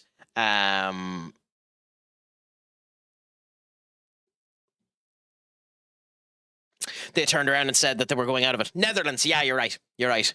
Like the thing with Ireland is there's been the really funny thing with Ireland is there's been a heavy rumor going on bloody 10 years that Ireland has been trying to throw the Eurovision every year we go into it, because we have, since Dustin the Turkey, we really haven't sent in a proper competitor. It doesn't even matter if some of them have been good singers. Like, I'm not a fan of Bambi Tug. Is that the name? Bambi Tug? I'm not a fan of Bambi Tug. But she was a year too late. If you wanted her to be a potential option for the Eurovision, she should have been the year beforehand, because that was the type of music that was going for the Eurovision. Like, it's almost like they're intentionally choosing the music, or we were intentionally choosing the music that would ensure that we wouldn't get it. Yeah, and I don't agree with them banning Russia either. Like, it's when it comes down to all of those type of things, like, you can't blame. It's the same thing as Russian athletes. You can't blame individuals for the nation that's doing crap, in my opinion. But hey, it's way above my station, and I don't care enough about politics to go on to it. I don't care enough about the Eurovision in general. I genuinely think for Ireland it benefits us, because I genuinely think we've been throwing it the last couple of years because it costs too much money to host the goddamn thing. I don't think you make enough money off the Eurovision hosting it that Ireland want to host it. But that's conspiracy theories.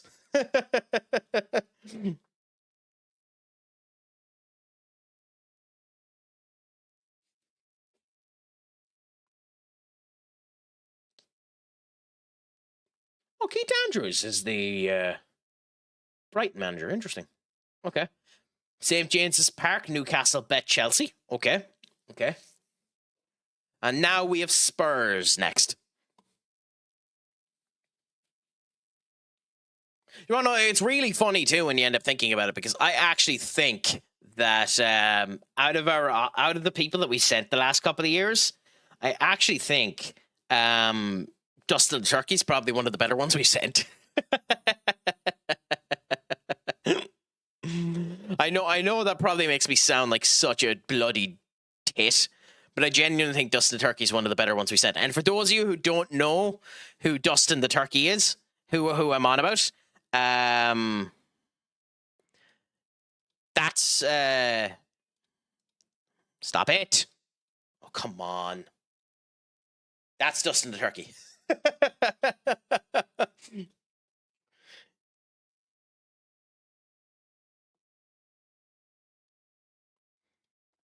I have the image. Give me a second, I'll do it on the other one as well.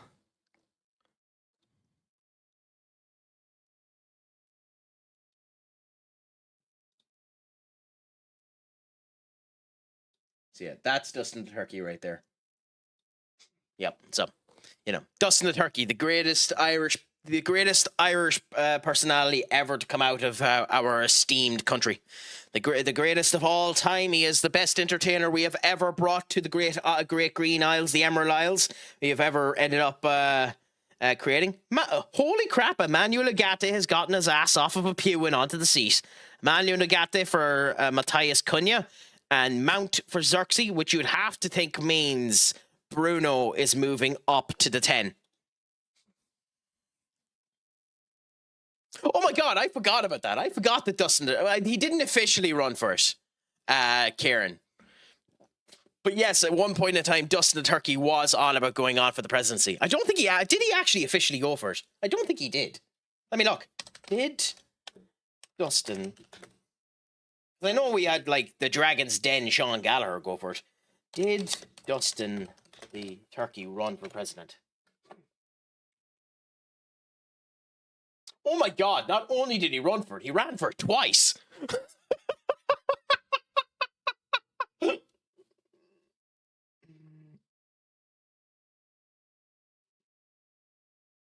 Oh no, he's saying, I will run for the presidency. Has declared interest in politics. He campaigned, so he campaigned into the 1997, but wasn't put onto the ballot. And he campaigned in... He said he was going to do it in 2025, but didn't end up doing it. Okay, so that's how it ended up going. No, I know. I just need to remind you properly that it's who Dustin Turkey is.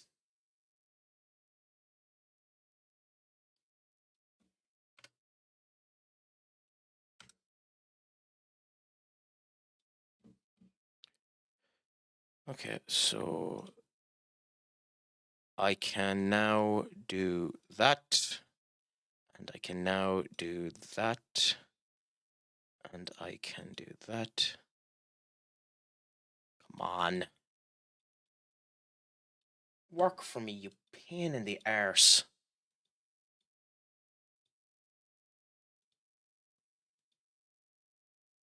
Good. Happy out. Coolaboola. So, and then that means I can come back to this. This is the joys of doing something where I don't have it easily set up when I'm showing an old school asset that I have there. But there we go.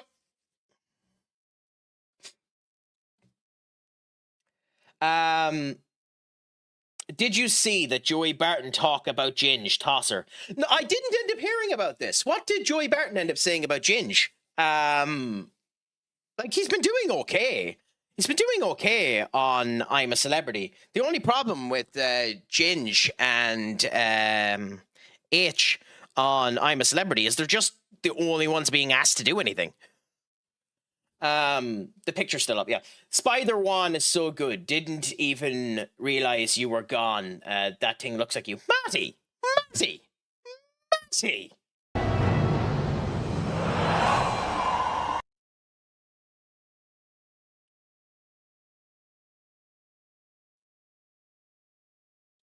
I'm a lost for words. Genuinely. I'm a lost for words. However, let's be fair. The only accurate response for that is this.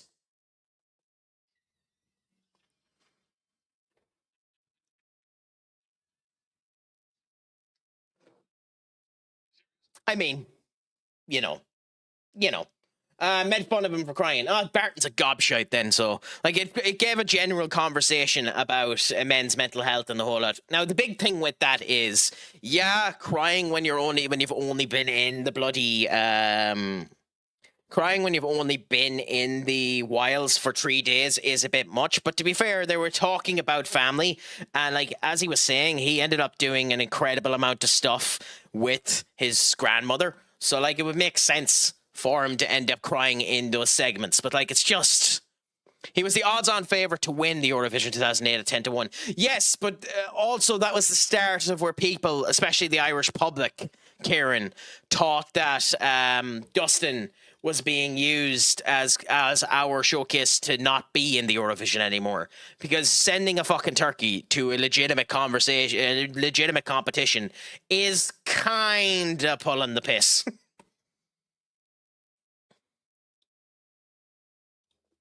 I mean, I love Dustin the Turkey. The old school Dustin the Turkey segments are unbelievable. I think that the only thing that would be better than Dustin the Turkey, and I wish in Ireland, if you'd done the fucking Nora.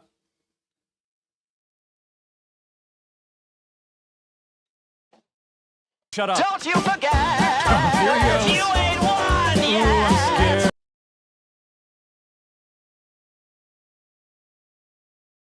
God damn it.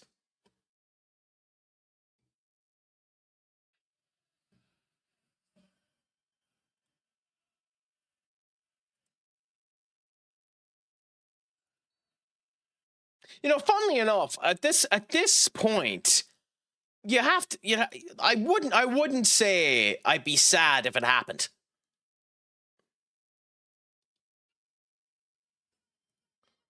You useless sacks of shite.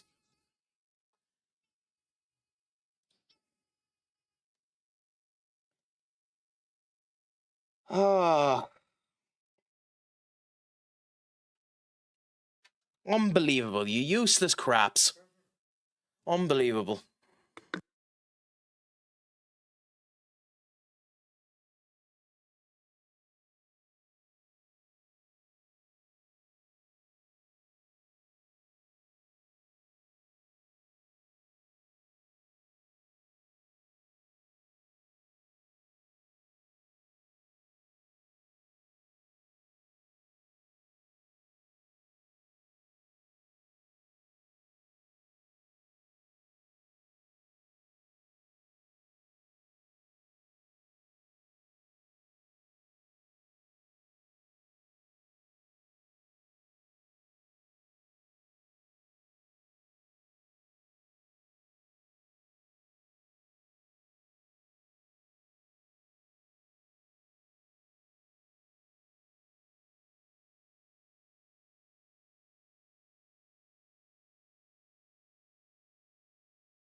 Oh, Maddie, how I wish it was that. How I wish it was that.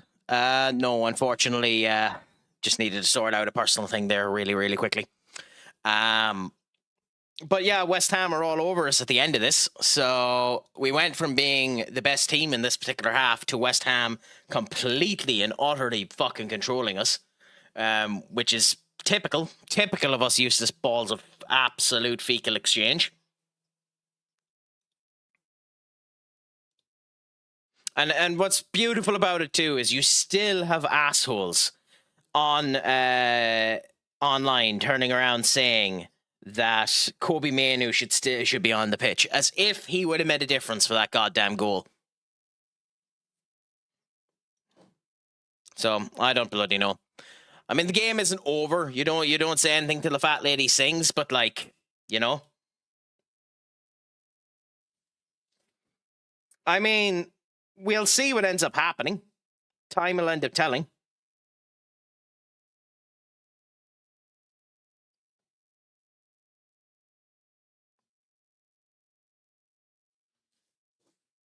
There's still time for something to end up coming down, but not a coincidence that whenever Ugarte comes on, our game goes down the crapper. I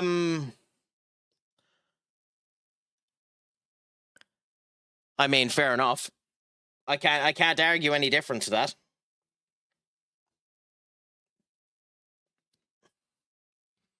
But the thing is, Ugarte and Casemiro don't work together. But I will say the Lisandro Martinez substitution for Luke Shaw makes no sense. I know we don't really have any options, but like, god damn it, would you not just throw Shea Lacey on and hope maybe he could do something? Like, Shaw can survive that timing. Bloody put on Mainoo, put on Lacey, put on someone who has the potential to do something, you know? Fuck it, risk the red, go for the attack. Who cares? Risk the red, go for the attack. You can win the bloody game at this point, you know?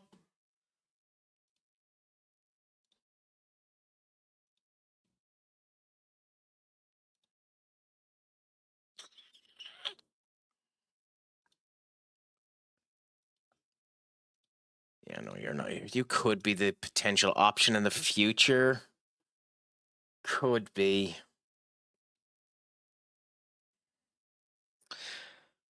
I mean, I don't know.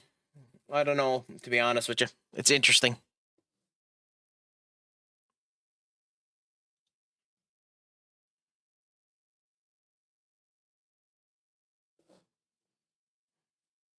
Lord game, come on. I want to see the Antelec team.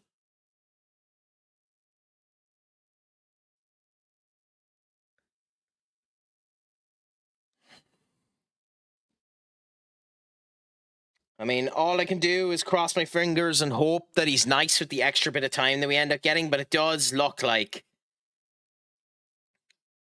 It does look like he's just going for the draw now, which is a joke.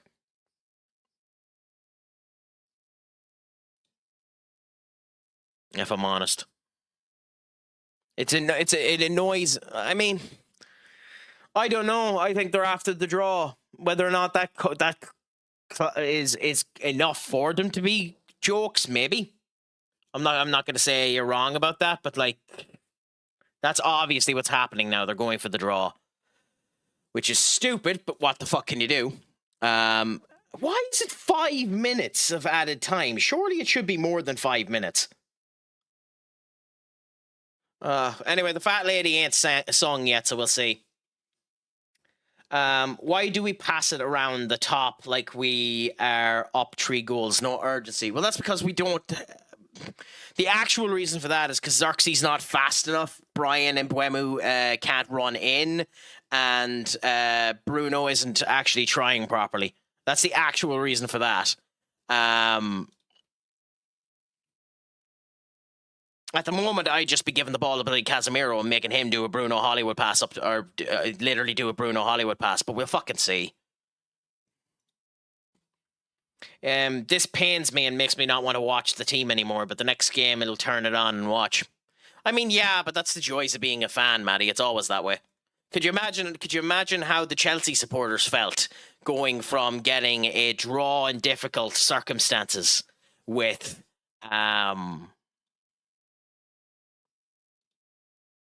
Arsenal, when you force yourself down to 10 men really, really early, and then get a draw versus the potential champions. and then you end up coming back and doing atrocious against Leeds. That's kind of the point of Areola there with another good save. But that's the other thing too, like... it's like, what can you really do? Oh, fuck it, we're gonna go in and just get him. It'll be some years until United are back. It might... Nah, it'll happen before then, Maddie. Like, the funny thing with this team is this team isn't as far off as all ends up suggesting. There's been a couple of inconsistencies that have happened here that are just unfortunate. We don't have a proper striker in play that the team is built around. Xerxes obviously isn't match sharp. We don't have a proper midfield positioning being done there. For some asinine reason, the fucking you were doing crosses into the 5 foot. What height is Xerxes?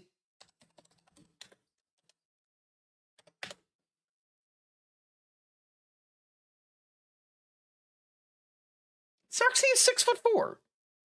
Holy shit, I didn't realize Xerxes was so tall. He looks a hell of a lot shorter than 6'4". Why is Xerxes so shit in the air? Holy crap, why is he so crap in the air? He's only 1 inch shorter than... He's only 1 inch shorter than bloody Sesko. Well, then never mind anything I just said there. God, Xerxes holds himself like he's 5'10".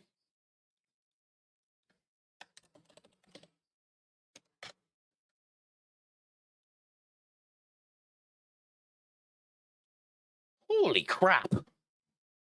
Maybe because he's actually 5... I mean, that could be the case. That could very much be the case up. Oh, that's funny.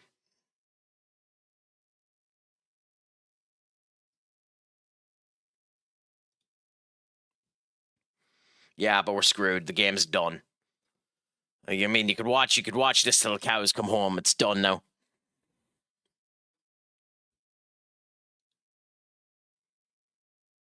I love to give it to Magasa as the man of the match. Horse crap that he got man of the match. It's Aaron Wan-Bissaka all day long.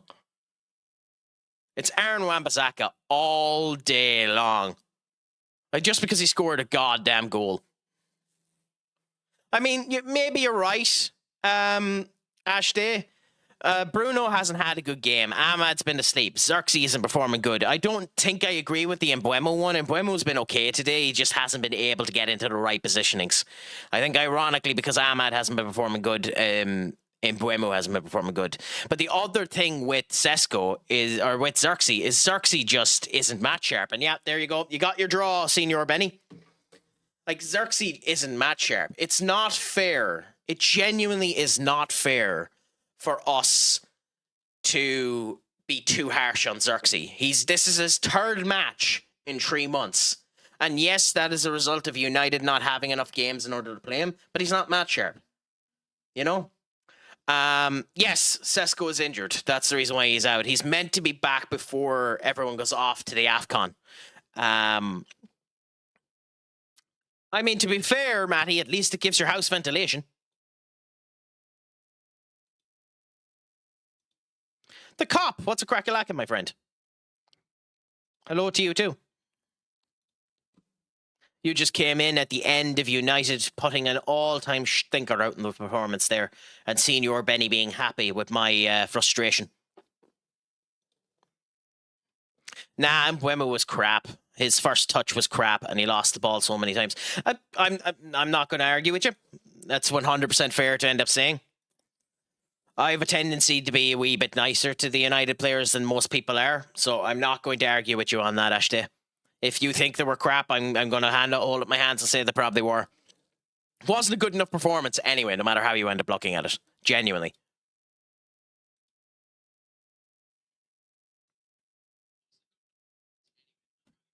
So you just go what you can and you end up coming back. Now, if you get a draw versus Wolves, the conversation becomes, bro, I'm a Liverpool fan. I can't make fun of United now. Of course you can.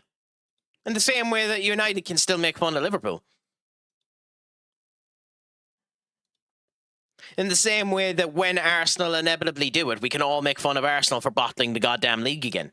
Like, just because your team is doing bad doesn't mean you can't make fun of another team. United, the big difference between United and Liverpool is you deserve more ridicule because you went from a literal championship winning team.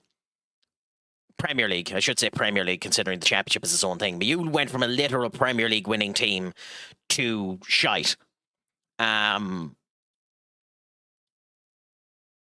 So that has its own kettle of fish. But in general, of course you can end up doing it. United are still another 2 or 3 transfer windows away from being ready, which is just the sad thing about it. Xerxes will probably end up getting sold in January. It's a shame Obi isn't ready. It's a joke that he didn't end up bringing on Shea Lacey. Shea Lacey is there so that he has... At this point, Shea Lacey and Manu are there in order to keep the United record in place, which is horse crap. Kill the record if you're not going to use them. Like, you should always have a player on the bench that you're willing to use. He's not willing to use Shea Lacey. So why is Shea Lacey on the bench? I would prefer it to be an empty slot on the bench than him have Shea Lacey there and not use him. Ben, my friend, what's a crack-a-lacking with you? How do you feel after that result there?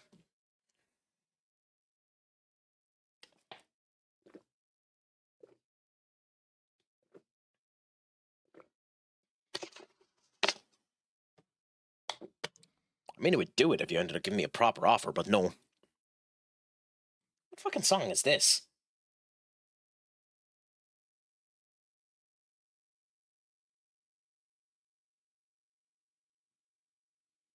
Okay.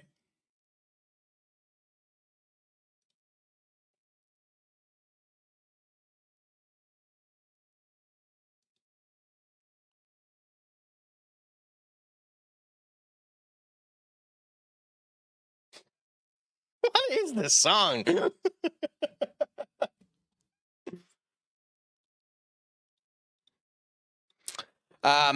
Not his fault, but Ugarte comes in and United concede again. Burrow's just had bad luck at this point. He's gone. He's gone, Ashday, unfortunately. But I've been saying this point for a while now. I think that's the reason Manu isn't playing, because Manu can't play with Bruno.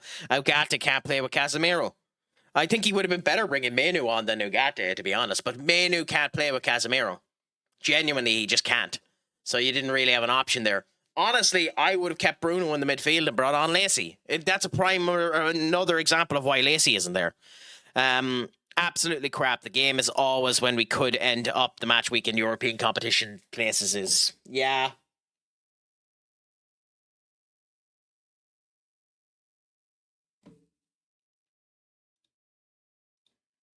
It's annoying, all right. Like, it just helps that there was a load of bad performances as well. Like, Liverpool getting a draw, Newcastle getting the draw out of that game, Chelsea losing. Like, it was the prime opportunity for us to do something. But I genuinely, it fills my point in further of what I'm saying, that it's not a case that this league is getting better. It's not a case that this league is getting better. It's a case that the people within the league are getting worse. In my opinion. Ooh, okay.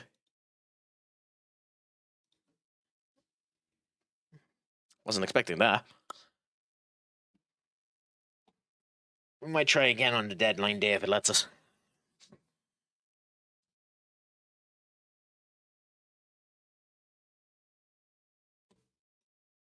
I mean, it's just annoying. But at the end of the day, like, water off a duck's back, you continue to move on and you see how things end up going.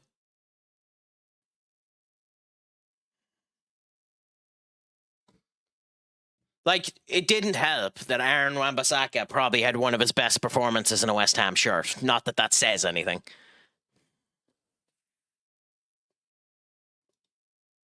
You know?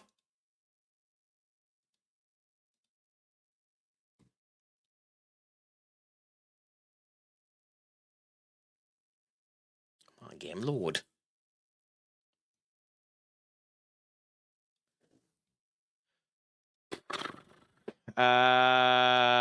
Loan.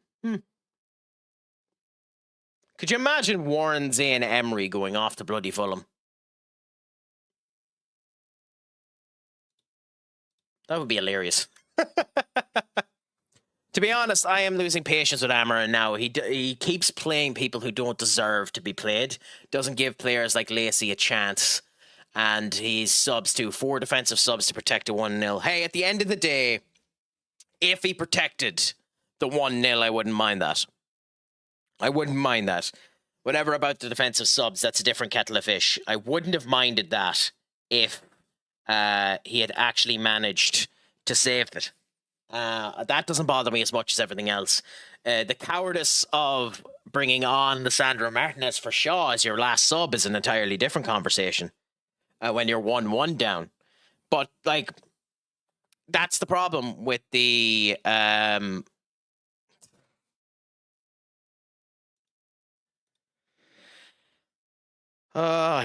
that's the problem with the Shea Lacey thing. That's what annoys me so much about that. Shea Lacey, you don't have your striker there, and you whether you or the club did it, you loaned out your other striker. Like, we could use Rasmus now. I don't know how he's doing in Napoli, but you could use Rasmus there now as a potential option. So, like, you don't have a striker there to end up going into the option. Surely you could end up putting Lacey on, because if he's not good enough, why is he on the fucking bench? Or screw it, put Menu on and playing him in a different position, you know? That's the annoying thing about the entire thing, more than anything else. But hey, we don't know what's happening in the training grounds. We don't know what might have been said. We don't know if there's disciplinary actions happening in the background. There's an awful lot of shit we don't know about. We knew about it with United because Alex Ferguson told you absolutely everything that happened. Like, there's probably tons of times when there's youths that just done something that Ferguson didn't like and just gone, and we never heard about it. The other problem is we are so ingrained in the youth culture at the moment that it just ends up coming down.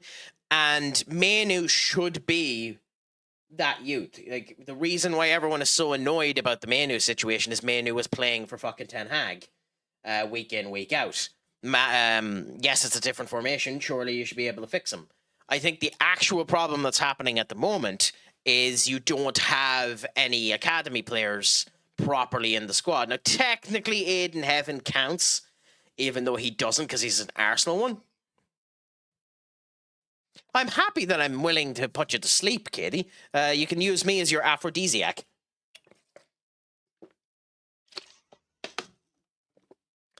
Yeah, wouldn't not mind that, but he's made it too early, and at least should be 3 defensive and the other 2 offensive. I just don't think Amarin will be there for long now.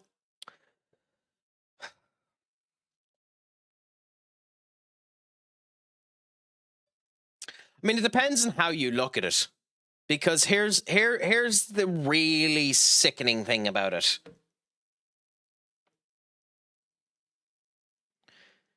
Other than the Everton game, we haven't lost a game in 10.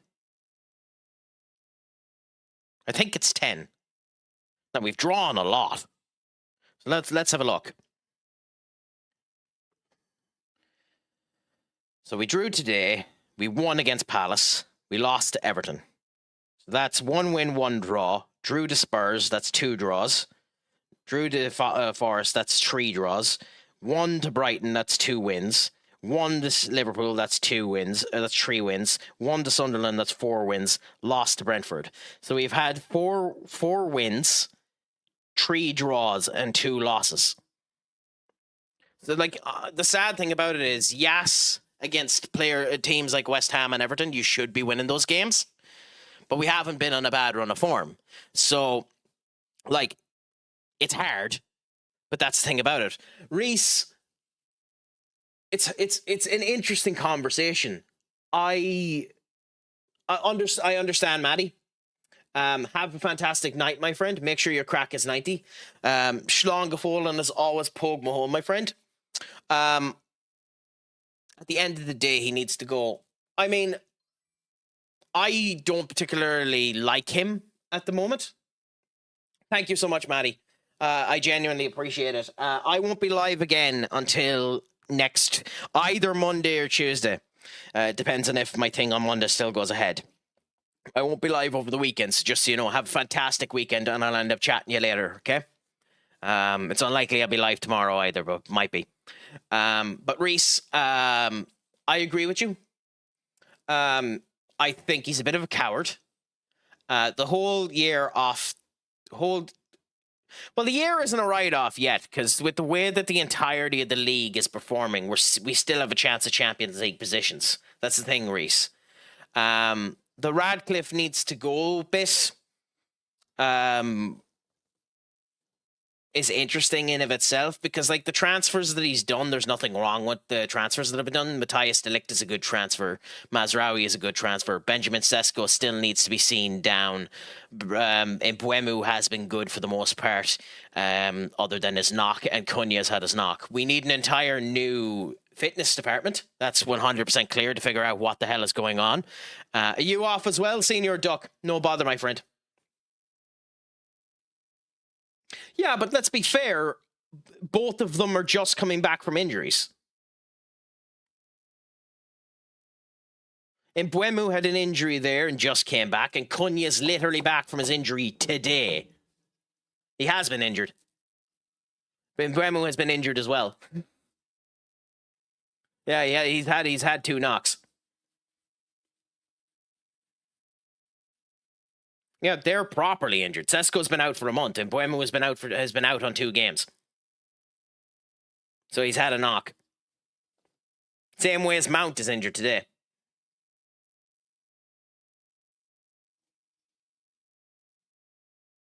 So, you know, at the end of the day, we'll just see what ends up happening. My big thing. Yeah, but Mount has had an injury. He's on the bench because he had a knock. That was confirmed. He didn't start the game today because he had a knock. That's the reason he didn't start the game today. He literally said it on Sky.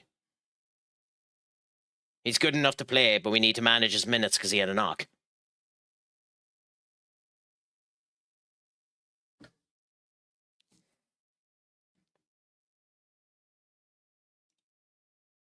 Fair enough.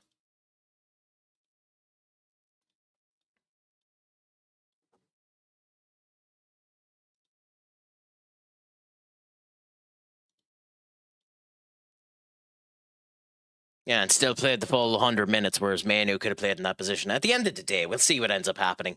It's not all doom and gloom. This ends up happening, and the league has been particularly crap, but we'll see what ends up happening. Time will tell.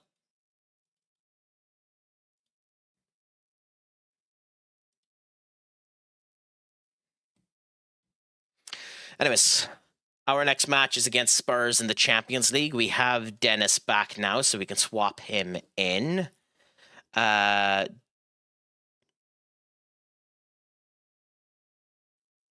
We'll see. I don't think it's all doom and gloom at the end of the day. We'll see what ends up happening. At the end of the day, Matthias de Ligt is a good player. Hopefully Brian Mbuemu and Cunha will end up working together. Hopefully Sesko will end up finding himself out. If we get a good defender that'll end up working well, then Manu might be able to come back into that team. We'll see what ends up happening.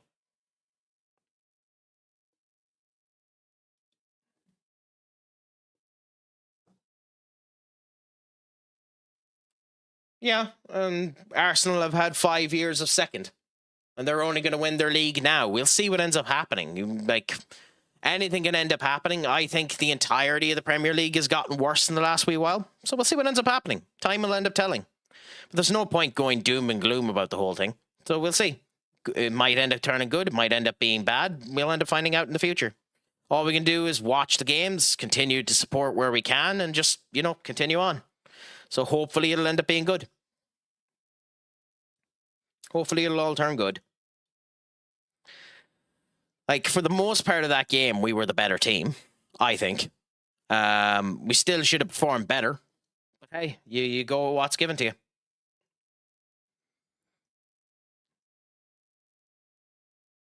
No, not at all. Not at all, Benny. Yeah. I'm just happy to talk about it.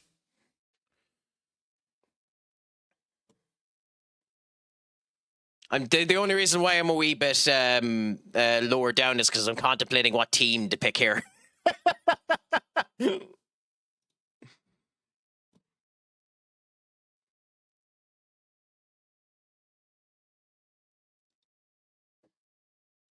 I always get a bit like this when I'm actually thinking about the team, because I think this is the team that I'm going to go with. Turn good. We have drew to the 18th team who have been shocking all season.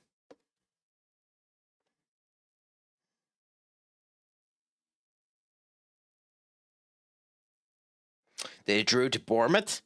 They won against Burnley. They won against Newcastle. They drew with Everton. They won against Nottingham Forest. They drew with Lille. I mean, they're not a bad team. They're 18th because they can't score. And ironically, they ended up scoring against them. No, we shouldn't. We're not there yet. We're not there yet. In theory, due to the name that United are, we should be, but we're not there yet. This team can't do anything against the low block, and everyone knows it. Against the high block, we have the ability to beat any team. We're shite against the low block. And for the most part, we should have done well. It was a bit of defensive malfeasance that ended up getting them the goal. We're crap against the low block. We'll probably have the same problem next week against Wolves. Now, we should end up beating Wolves. We can score. We've done much better on our scoring. We're just not particularly... We're not as defensively solid as we were. We've increased our goals this season by almost 23... by almost, I think it's something like 32%. So we're scoring an awful lot more. In this particular game, we just didn't have a regular striker there, and Xerxes isn't match sharp at all. And there's not a chance we're losing to Wolves. I genuinely don't think so. Not with the way they're performing. We could do, but I don't think so. Not with the way they're performing. It doesn't help, too. The Wolves have a player missing as well, and I don't remember which player it is. So we'll see what ends up happening. At the end of the day, you take every game what ends up going. Like, one defensive change there, we end up winning that game 1-0. We had tons of shots that Areola ended up getting that we could have ended up scoring. You know, towards the end of the game there, if Bruno had kept that ball down, if Lissandro Martinez's pass went through, good, we ended up getting a second goal. You never bloody know. Yeah. So at the end of the day, we'll see. I genuinely think it's not as doom and gloom as everyone is saying. There's reasons to be annoyed with the team. I'm not going to try and skim down on the annoyance at all. There's perfect reasons to be annoyed. But it's not as bad as people are turning it out to be either. I genuinely think it's in a bit of a medium ground at the moment with the way that the team is.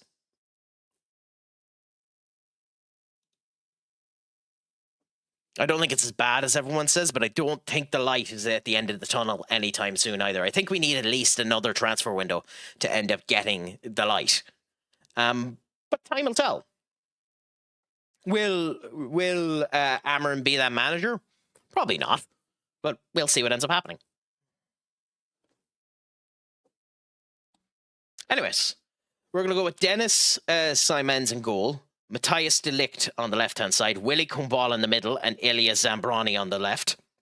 Stellar and Menu with Mbeumo, Dogu, Mount, Ferguson, and Sesko up front against Spurs. We're already through to the qualifying rounds, and we need to take out 2 players, because of course we do.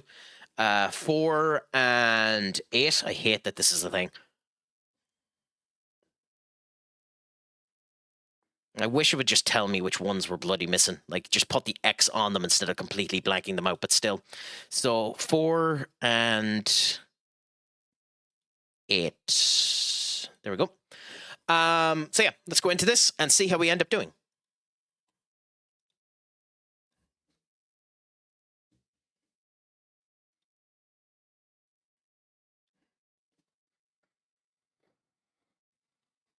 It's like if some people had turned around there and said, if we had spent the extra money and gotten the likes of Ollie Watkins, we probably win that game.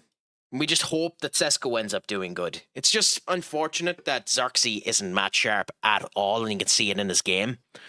It's unfortunate that Ahmad didn't play a good game today. It's just unfortunate that a number of players didn't play well, and that Aaron Wan-Bissaka played exceptional, who should have been the man of the match in that game. And that Areola had a very good game as well.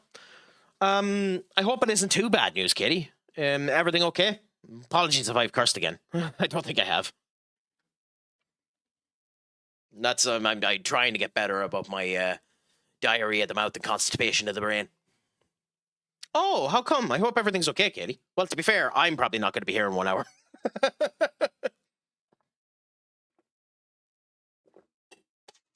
I'm not going as long as I normally would tonight. I actually have something that I need to do at around 10:30. So I plan on finishing after this game. If you want to stick around and end up helping me with the inevitable raid that's coming around, or just converse while we're at this.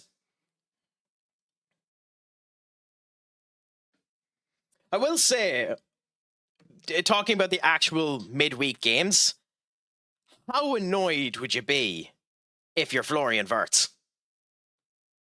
Like, genuinely, that shot Florian Wirtz done in the Liverpool-Sunderland game was a very good shot.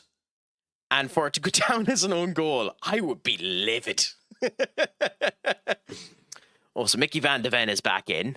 And Xavi Simons is in as well. I mean, potentially, Katie, but it would have been tight. It would have been tight. I know that's the reason why it's given as an own goal, because own goals are given when the ball is about to end up going wide. It would be bloody tight for that to be wide. I'm not going to say that it wasn't, but based on the angle I ended up seeing, that to me, that's very, very close. It was turning before it ended up touching Mukele.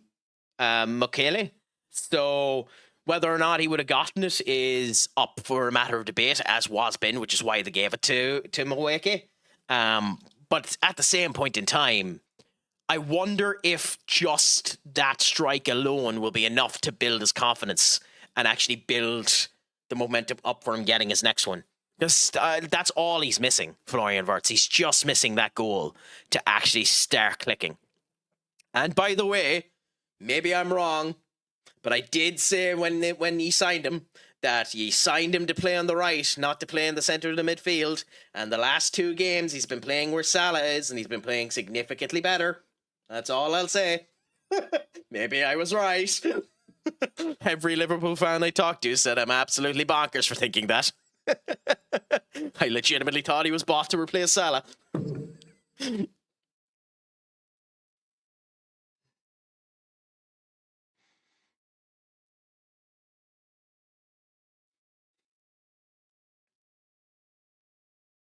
Now, they have Matthias Tell up front, who I think IRL is being...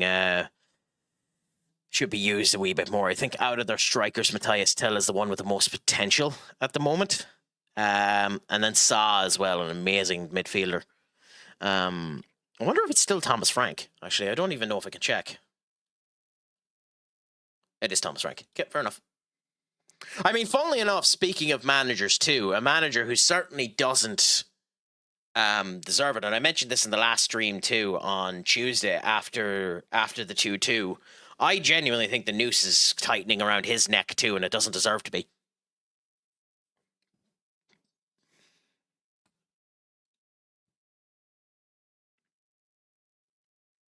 Okay, Mount. Menu, Mbuemu, down to Mount, and Dogu. Oh, that's lucky. Oh, straight off the bar.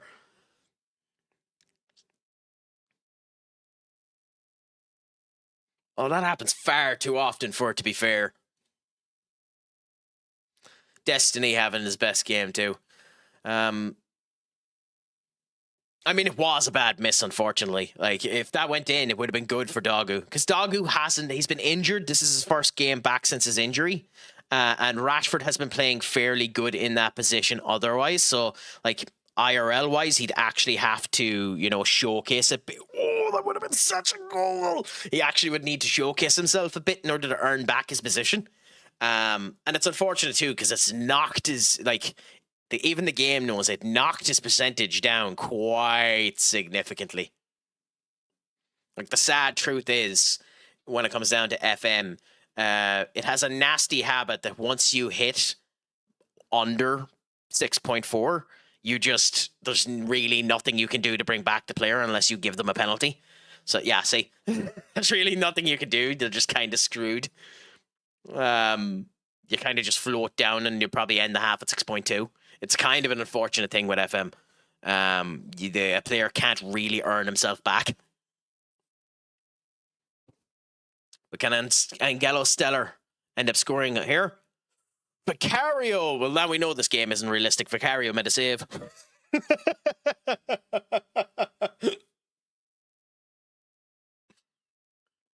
Yeah, so unfortunately, we're going to have to take Dogu off.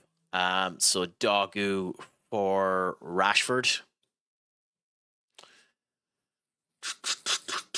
And Ferguson has been bad as well, so we're going to move Sesko back to where he was and bring on Camarada. Sesko has been bonkersly inconsistent for us. Like he fluctuates between doing or not Sesko, bloody Ferguson. Evan Ferguson has been bonkersly inconsistent for us. He bounces around between having very good performances and having mediocre performances. Like he scored, I think he's had 2 hat-tricks this season. I think it's 2. It's 2 or 1 anyway, but he's done very close to having 2 hat-tricks if he hasn't had 2 hat-tricks. And then he just has performances like this where he just sinks.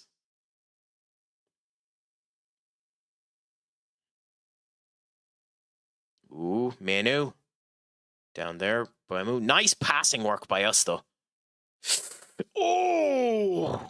Oh!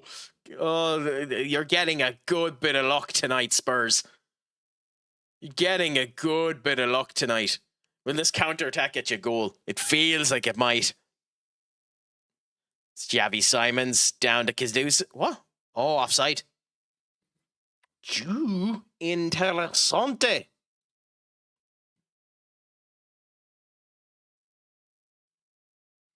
Stellar to Mount. Mount to Sesko. Sesko to Mbeumo. Camarada not making the run for Mbeumo, so he doesn't really have it, yeah. It's unfortunate that. Willie. To Manu. Camarada. Maybe, I don't know if Camarada has it for that advanced striking role. He's not able to do the turn properly for us.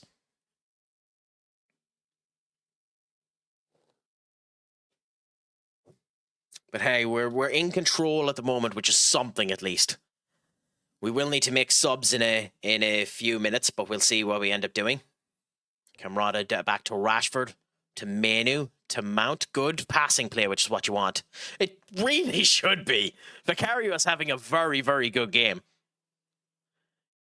Like Mount. And there it is. It was bound to happen eventually. Sesko with the tap-in. Vicario with a very, very good save. But Sesko gets the tap-in. 3 goals in 5 minutes. Nope. We'd know, unfortunately, Katie, because the game immediately pops up with the offside. But yeah, no, he's still onside there anyway. Ironically, they're number 3 or 31. I think it's 30-something.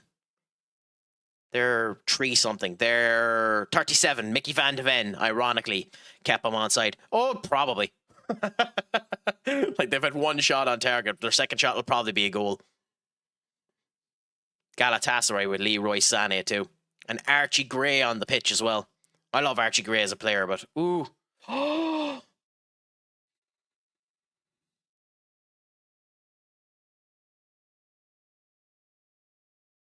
He's just back from injury.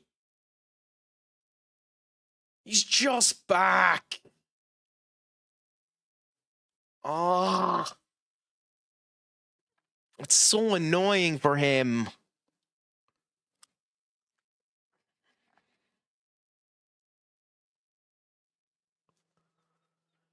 I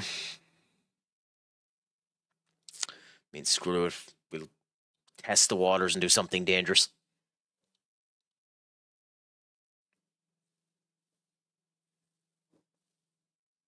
Let's see how we do. This could bring them back into this game. I mean, 1-0 is all we need anyways.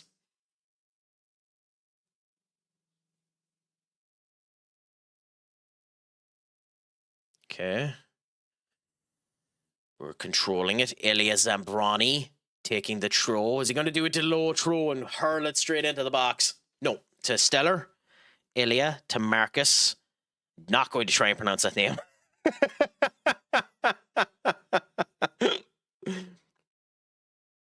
You really should. It is an amazing series. Just remember there is that movie. I cannot recommend that series more if I'm honest, Tanya, the Saga of Tanya the Evil. And then her appearances in Isekai Quartet are awesome as well, to be honest. But that show is incredible. But then again, I think so. As we know, I have the Ainzul Goal bloody tattoo. You know? So, what happened there?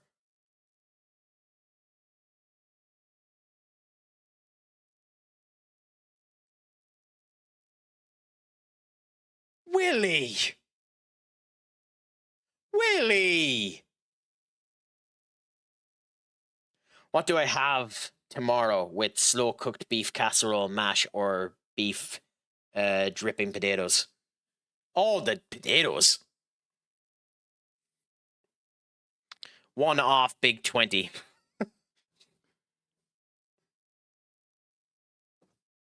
I don't get that. Now I'm having a brain fire. What do you mean by that? Is it the fact that we've just been dominating this particular game and we're not going to end up getting first as a result of this? And we might have just given... Oh, that's a joke. That's an absolute joke. That's a joke. Oh my God.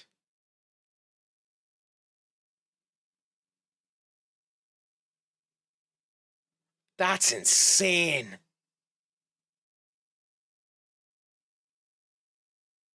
I cannot believe that. That's a joke.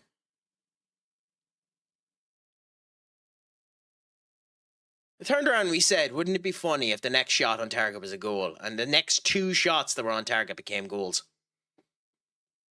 They do not deserve to win this game and they're going to win it. Unless... Oh! I mean, they don't deserve a draw either, but a draw is better than a win for them.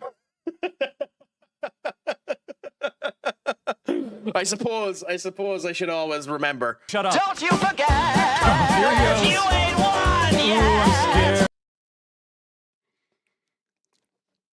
scared. That's kind of why I don't like that the offside is so bugged in this game, because we know already that it isn't that it isn't offside because of the way that the rule that the game ends up working. Forgot with 2 Yorkshire puddings. Do you put stuff in the middle of your Yorkshire puddings, Kitty?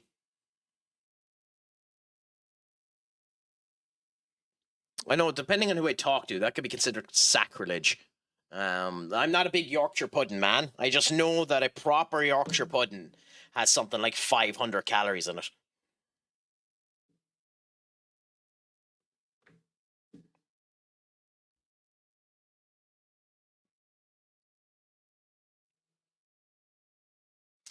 Anyways, my friends, it has been an absolute pleasure talking and experiencing the crack with you tonight. I am not sure if I am live again tomorrow. So just keep an eye on the Discord. Keep an eye on the streaming sites themselves. And if I do go live, please come in and give us a hello. And have the crack with us. Otherwise, it'll either be Monday or Tuesday. Again, depending on certain elements that end up happening. Ironically, we got first in stages anyway with that draw.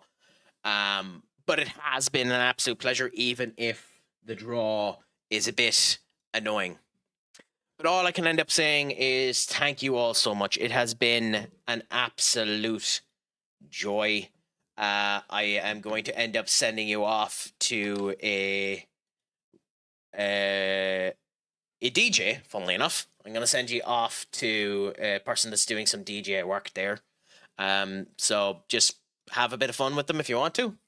And yes, at Xmas I make stuffing and bacon wrapped around the stuffing in the middle of the Yorkshire pudding. God, I know you have no obligation to do this because you've mentioned it at the end of the stream and you haven't had it yet. But please put an image of that and then attacking the food in the Craic's basement. I really want to see that, Katie. Please do so. Give me a Christmas gift.